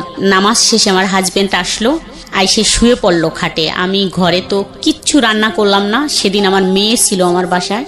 তো আমি বললাম যে আমি তো তোমার নানু বাড়ি যাব, আমার দরকার, তো আমি চলে গেলাম। তো আমার হাজবেন্ড শুয়ে থাকলো, আমি বেরোয় চলে গেলাম। একটা মানুষ আমাকে ঠেকালো না। তো আমি বেরোয় হাঁটতেছিলাম, যে ভাবতেছিলাম যে ও মনে হয় যায় নাই, মানে আমি কি করব। ও যেই মালিকের গাড়ি চালাতো, তো ওই মালিকের ঠিকানা কোথার থেকে নেব, নিতে গেলে আমার হাজবেন্ড জানে যাবে, এটা নিয়ে কি হবে না হবে এরকম। কিন্তু আমার মন মানতেছিল না। আমি যখন বেরোলাম রাস্তায়, যে সেই গাড়িটা আমার সামনে দিয়ে টাইনে চলে গেল। তা আমি খুব খেয়াল করলাম, দেখলাম অন্য একটা ছেলে, ও নাই। তখন তো আমি শিওর হয়ে গেলাম যে তাই ওর গাড়ি, যেহেতু অন্য লোক চালাচ্ছে, সেহেতু ও তো ওই বিয়ের অনুষ্ঠানে আসে, আমার ফোনের জন্য ফোন অফ করে রাখছে। তো এক সময় 8টার দিকে ফোন ঢুকলো, তো কান্না করলাম যে কোথায় তুমি আমাকে এরকম করে রাইখে গেলে। বললো যে চিন্তা করো না, আমরা চলে আসছি, ওরা আমাকে জোর করে নিয়ে গেছিল, তুমি চিন্তা করো না, কিছুই হবে না, তুমি কোথায় আছো, চলে আসো। বলছে আমি এখন তো অনেক রাত, চলে আসবো কি করে, আমি তো এখানে আসছি, কাশিয়ানি আসছি। তা বলছে তাই থাকো, খুব ভোরে আমি দরকার হয় নিয়ে আসবানি তোমাকে, থাকো এখানে, কাকা ডাকতিছে, তুমি তো কাকার সাথে কথা বলে তোমারে ফোন দিবানি। তারপর আমি তো যাই ঈশার নামাজ পড়লাম, ঈশা পর্যন্ত মানে 10-15 মিনিটের মতো কথা হইলো। তারপর আমি খুব ভোরে ঘুম থেকে উঠে ওদের বাড়ির ওই কাজ দিয়ে আসলাম। ওদের বাড়িও একটা বাড়ি ঢুকলাম, ঢুকে দেখলাম যে অনেক লোকজন, মানে বিয়ের অ্যারেঞ্জমেন্ট, অনেক লোকজন আসছে। তারপরে এক কাকির কাছ থেকে ওর এক বউনার ফোন নাম্বার নিয়ে আসলাম। তো ফোন দিলাম, দিলে সবাই ফোনটা ওই বউনাই করলো যে এই অমুক ফোন দিছে। ফোনটা কাইটে দিয়ে ফোনটা বন্ধ করে দিল, আর ফোন কথা হলো না। তো ওদের সাথে মেয়ে দেখতে একটা ছেলে গেল, ও আমাকে বলল যে ভাবি এমন একজনকে ভালোবাসছেন, মেয়ে দেখে তো কারোই পছন্দ হয় নাই। ও তো খুব পাগলামি করলো যে ঠিক আছে এই মেয়ে আমি বিয়ে করব, আপনি দাওয়াত শিখের হন। ওই তো সব কিছু করলো, সবাই তো বলল যে মেয়ে তো ক্রিম সুন্দরী, ভাল লাগতেছে না, হাত পা কালো, আর অনেক শর্ট, তো নেওয়ার দরকার নাই এই মেয়ে, আর একটু দেখি আমরা। তো ওই বললো যে না, দাওয়াত শিকার হয়ে আসো, মেহমানরা আসতে বলো। তো আমি শুই না, ওইখান থেকে আবার আমার হাত পা মনে হচ্ছে ঠান্ডা হয়ে গেল, তাহলে তো বিয়ে হয়ে যাবে। আমি বাসায় এসে আমার সমস্ত মাল জিনিস গুছাইয়ে আমি আমার শ্বশুর বাড়ি চলে গেলাম। বললাম যে আমি বাসা ছাড়ে দিলাম, এখানে আমি আর থাকতে পারবো না। বাসাটা ছাইরে আমি রাত চলে গেলাম, ট্রাক ভরে মাল জিনিস নিয়ে চলে গেলাম। যার পরে কোথায় যাচ্ছিলেন? শ্বশুর বাড়িতে। এটা আপনার হাজবেন্ড জানতো যে আপনি এখান থেকে চলে যাচ্ছেন? হ্যাঁ, ও আমাকে এইভাবেই করতাম। আমি বলতাম, ঘরে এসে বলতাম যে আমি থাকবো না এখানে, আমি থাকতে পারবো না, কান্না করতাম। বলতো ঠিক আছে তাহলে ট্রাক পাঠাই দিচ্ছি, মাল জিনিস নিয়ে চলে যাও। ট্রাক পাঠাই দিত, সমস্ত মাল জিনিস গুছাই নিয়ে যাইতাম। আবার 2 দিন 3 দিন থাকার পর 1 সেকেন্ড ওখানে আর দাঁড়াইতে ইচ্ছা করতো না, আমি আবার ওইখানে চলে আসতাম।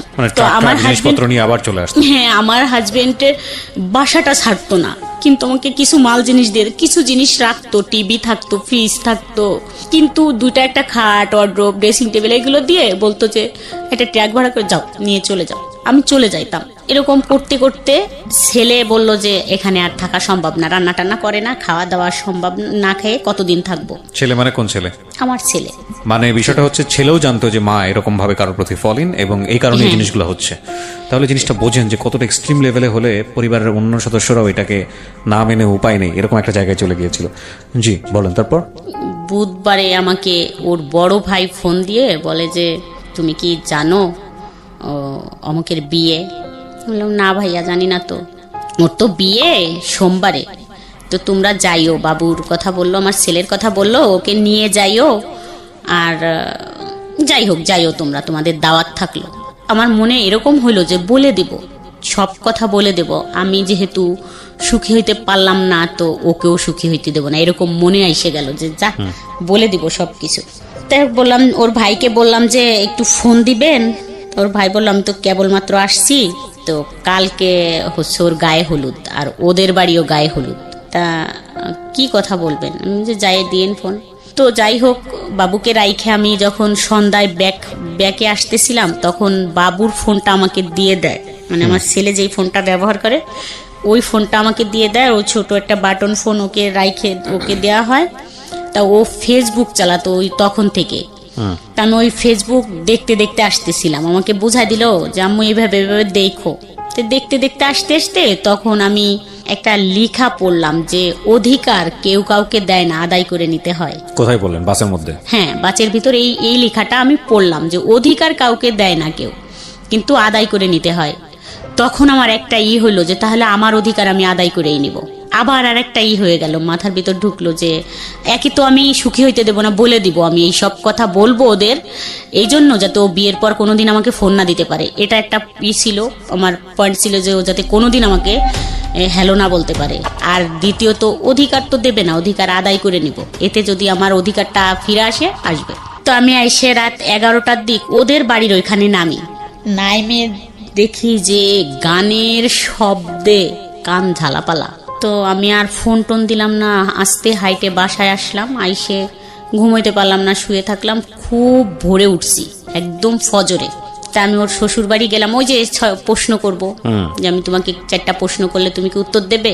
তো যাই বললাম, ওরা মনে করলো যে আমি মনে হয় ওর কলিগ, এই জন্যই দেখতে আসছি।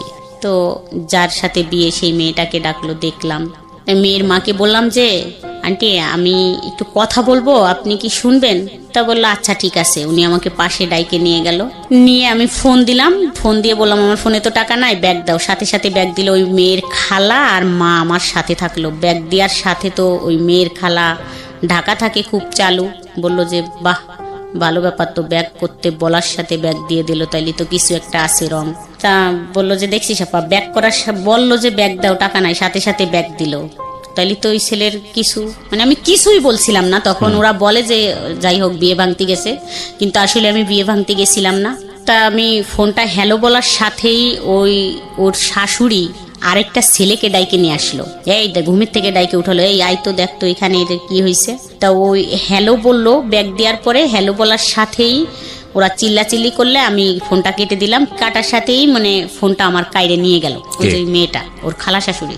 আচ্ছা, ফোনটা কাইরে নিয়ে গেলে ওখানে অনেক মেসেজ ছিল ওর দেওয়া, ওই মার্চেই, ওর বিয়ে মার্চেরই মেসেজগুলো ছিল। ওই মেসেজগুলো দেখলো, অনেকগুলো ছবি ছিল, যাই হোক আমার ছবি ছিল, ওর একসাথে ছবি ছিল, এগুলো দেখলো, কল রেকর্ড দেখলো, সব কিছু। কালকে কথা হয়েছে, আজকে কথা হয়েছে, যে কয়বার কথা হয়েছে, যাই হোক সব কিছু দেখে ফোনটা আর দিল না। আর আমাকে বলা হইলো যে তুমি কোথা থেকে আসছো। আমি তো হতবম্ব, একদম চুপ। আমি তখন তো বুঝতেই পারিনি যে ব্যাপারটা কি হইতেছে বা হবে, একদম চুপ করে দাঁড়ায় আছি।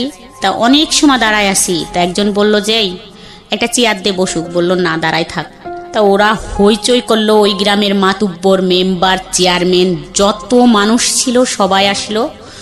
আর এই ছেলেটার বাড়ির থেকে গাড়ি ভইরে সব লোক গেল, মুরব্বীরা। আমার হাজবেন্ড গেল, যাওয়ার পরে কথাবার্তা হইলো। আমার হাজবেন্ড বললো যে না, ওর কাছে ও তো অনেক টাকা পয়সা নিছে আমার ওয়াইফের কাছ থেকে, এই জন্যই মনে হয় টাকার জন্য আসছে, যে টাকাটা বিয়ে করলে তো টাকার পয়সা দেবে না, কথা বলতে পারবে না, এই জন্যই টাকাটা মনে হয় যে টাকাটা ফেরত দিক, এটাই বলার জন্যই আসছে। আমার হাজবেন্ড ওখানে এটা বলল। মানুষ যে কি বলছিল সেই কথাগুলো যদি মানে এরকম বলতেছিল। ওই মেম্বার আসলো, আইসে আমি বসে আছি, মানে তার প্রথম কথা এরকম হলো যে মনা তোমার দেখতে তো ভালোই লাগে, তুমি ভালো ফ্যামিলিরও বউ। তা বিয়ের আগে ছেলেরা একটু টাইম পাস করে, এরকম বিয়ে করে না। যদি তোমাকে বিয়ে করতো তাহলে এই মেয়ের সাথে বিয়েতে রাজি হইতো না। তুমি এখানে কেন আসছো? আমি সত্যি আমি বুঝি নাই যে আমি আসলে কিসের জন্য ওখানে চলে গেছিলাম। এখন আমার মনে পড়ে যে আমি কেন গেলাম ওইখানে, আর কি জন্য। আজ তো না গেলে খুব ভালো জীবন কাটাইতে পারতাম এরকম, কিন্তু আমি জানি না বাট কেন গেছিলাম, কি ছিল আমি জানি না। জীবনে যত গালাগালি আর যত কথা শুনছি তার থেকে আমার কাছে মনে হচ্ছিল যে কিসে এসে পড়লাম আর কি করলাম। দেখেন, তারা যেসব আচরণ করেছে এটা তাদের জায়গা থেকে যুক্তিপূর্ণই ভাবে যে এত বড় বড় দুটো সন্তান আছে, সে একটা জায়গায় সংসার করছে, এরকম একটা ছেলের সঙ্গে সম্পর্ক করে যে ছেলের বিয়ে হওয়ার কথা সেই ছেলের বাড়িতে গিয়ে উপস্থিত হয়েছে এই মহিলা। আপনার ব্যাকগ্রাউন্ড তো তারা জানে না। আজকের এই গল্পে যেভাবে আপনি আজকে বলেছেন, তবুও 2 ঘন্টার সময় এনাফ না একটা মানুষের পুরো গল্প আনার জন্য। এই ব্যাকগ্রাউন্ড তো তারা জানে না, তারা শুধু রেজাল্টটা দেখছে, যেটার কথা আমি একটু আগেই বলেছি। পত্রপত্রিকায় বিভিন্ন জায়গাতে আমরা এরকম ঘটনা দেখি, তো তারা তো সেটা জানে না। সুতরাং 1000 জন মানুষের সাইকোলজিকে তো আপনি জাস্টিফাই করতে পারবেন না। হ্যাঁ, আপনার জন্য কষ্টকর, কারণ তারা অতীত জানে না, কিভাবে হয়েছে সেটা জানে না, কেন হয়েছে সেটা জানে না। তারপরও সামাজিকতার জায়গাটা থেকে এগুলো অন্যায়, চরমতম অন্যায়। কিন্তু এখানে যদি আপনাকে দোষ দেওয়ার জায়গাটা থাকে, সেটা একটা জায়গাতে আছে, সেটা নয় আমি একটু পরে কথা বলতে চাই। কারণ এই সম্পর্কটা তো 10 বছরের, ততদিনে আপনার একটা ম্যাচুরিটি এসছে, কিন্তু আপনি এতটাই বেশি ছেলেটার প্রতি ফলিন হয়েছেন, এতটাই বেশি প্রেমে মজে গেছেন, বা এতটাই বেশি ও আপনাকে ভালোবেসে ফেলেছে যে এখানে আসলে আর কোনো যুক্তি খাটতেছে না।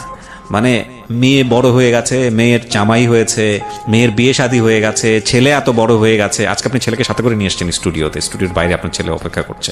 এত বড় হয়ে গেছে, লোকজন জানাজানি হয়ে গেছে, এখন আর এসব চলে না, এখন নিজের জায়গাটা তৈরি করে নেওয়া উচিত, আলাদা হয়ে বের হয়ে যাওয়া উচিত। সেই জন্য যথেষ্ট সময় পেয়েছেন, কিন্তু সেটা সম্ভব হয়নি because of you love him deadly. এবং একটা কথা আছে যে যুদ্ধক্ষেত্র এবং ভালোবাসার ক্ষেত্র, এই দুটো ক্ষেত্রে নাকি সবকিছুই সম্ভব। এখানে কোনো হানা বলে কোনো কিছু নেই। Everything is possible in love and war. যাই হোক, আমি বারবারই বলি যে ভদ্রমহিলার দিকে বা উনি যা বলতে এসছেন সেদিকে আঙুল তোলা আমাদের উদ্দেশ্য নয়। ওনার জীবনে যেটা ঘটেছে সেখান থেকে শিক্ষা নেওয়াটাই হচ্ছে আমাদের অনুষ্ঠানের মূল উদ্দেশ্য। জি, তারপরে কি হলো বলেন তো ওই বাড়িতে? তারপরে ওরা ওদের রান্না বান্না কমপ্লিট করলো, সবাই বললো, ওই মেম্বার বললো যে ঠিক আছে তোমরা সব করো, এখানে বিয়ে ভাঙা টাঙা লাগবে না, ওই মেয়েটা চলে যাচ্ছে, ওকে চলে যাইতে দাও, ওর হাজব্যান্ড আসছে, ওর হাজব্যান্ড খুব ভালো মানুষ, দিয়ে দাও, যাই করছে ভুল করছে না। কিন্তু এখানে তো একটা প্রশ্ন এসে যায়, যেখানে ওনারা সেলফোন পেলো, আপনার এরকম একটা অবস্থা দেখতেছে, ছেলেও আপনার প্রতি ডেভোটেড, এটা ওরাও বুঝতে পারছিল, তারপরে ওরা বিয়ে দিতে চাচ্ছিল কেন মেয়েটাকে?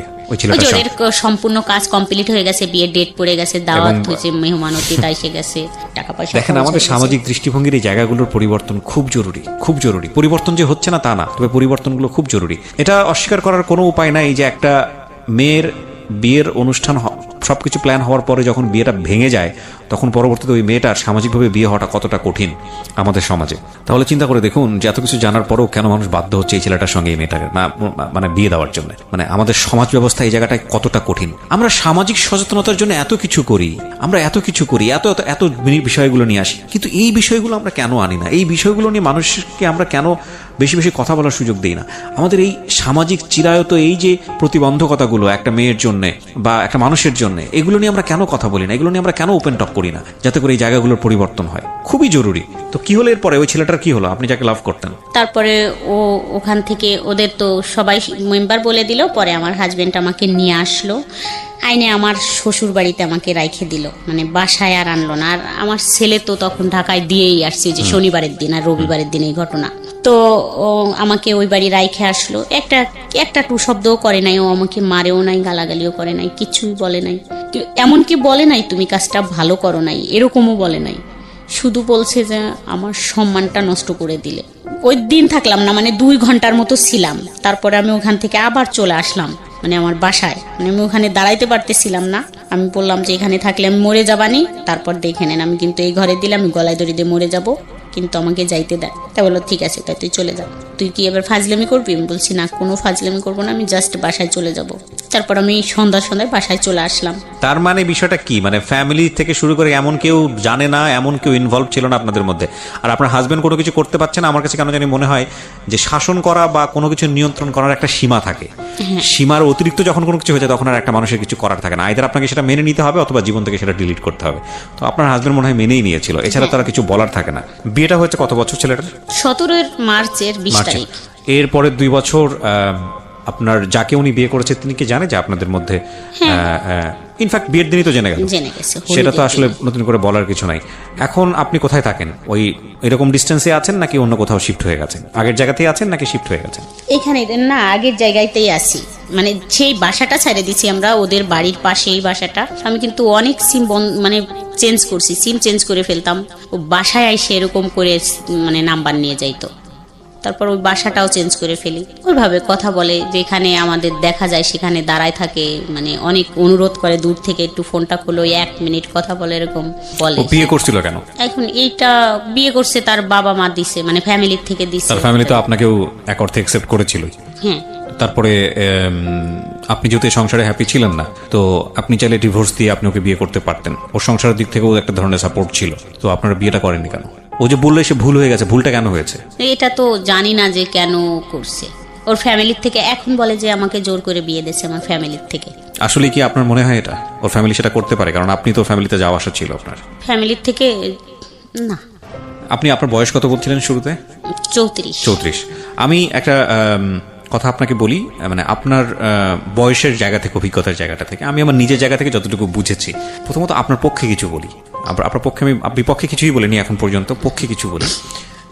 সেটা হচ্ছে যে প্রত্যেকটা মানুষের জীবনেই প্রেম শাশ্বত, আসবেই, ভালোবাসাটা থাকবেই। ধর্মীয় দিক থেকে যদি ব্যাখ্যা করি সেটা অন্যরকম, কিন্তু আমাদের বিষয়টা তো আসলে আমরা তো মানুষ, ভালোবাসবোই কাউকে না কাউকে।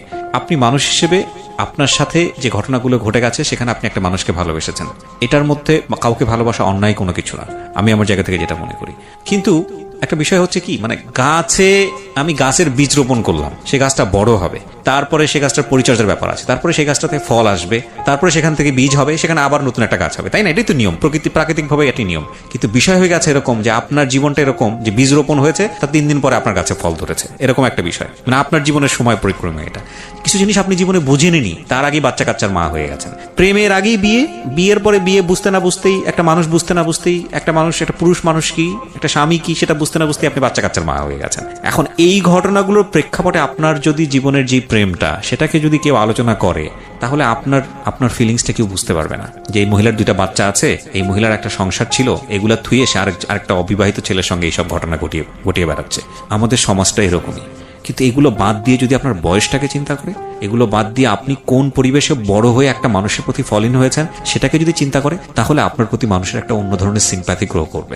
এখন কথা হচ্ছে, আমরা তো চাইলেই আমাদের সমাজটাকে অস্বীকার করতে পারি না, আমরা তো চাইলেই আমাদের পরিবারটাকে অস্বীকার করতে পারি না। কিছু জিনিস মানুষ দুনিয়াতে পায়, কিছু জিনিস মানুষ দুনিয়াতে পায় না। তো সেই জায়গাটা থেকে আপনার যদি স্যাক্রিফাইসের বিষয়টা প্রশ্ন আসে, বা আপনার দিকে যদি এইভাবে বিষয়টা বলে কেউ যে না, বুঝলাম আপনি ক্লাস 7-এ পড়ুয়া বয়স, 16, 13, 14 বছরে আপনি ওটা বুঝতে পারেননি, কিন্তু রাইট নাও আপনি 34, আপনি এখনো যখন গল্পটা বলতেছেন তার জন্য টপ টপ করে আপনার চোখের পানি পড়তেছে।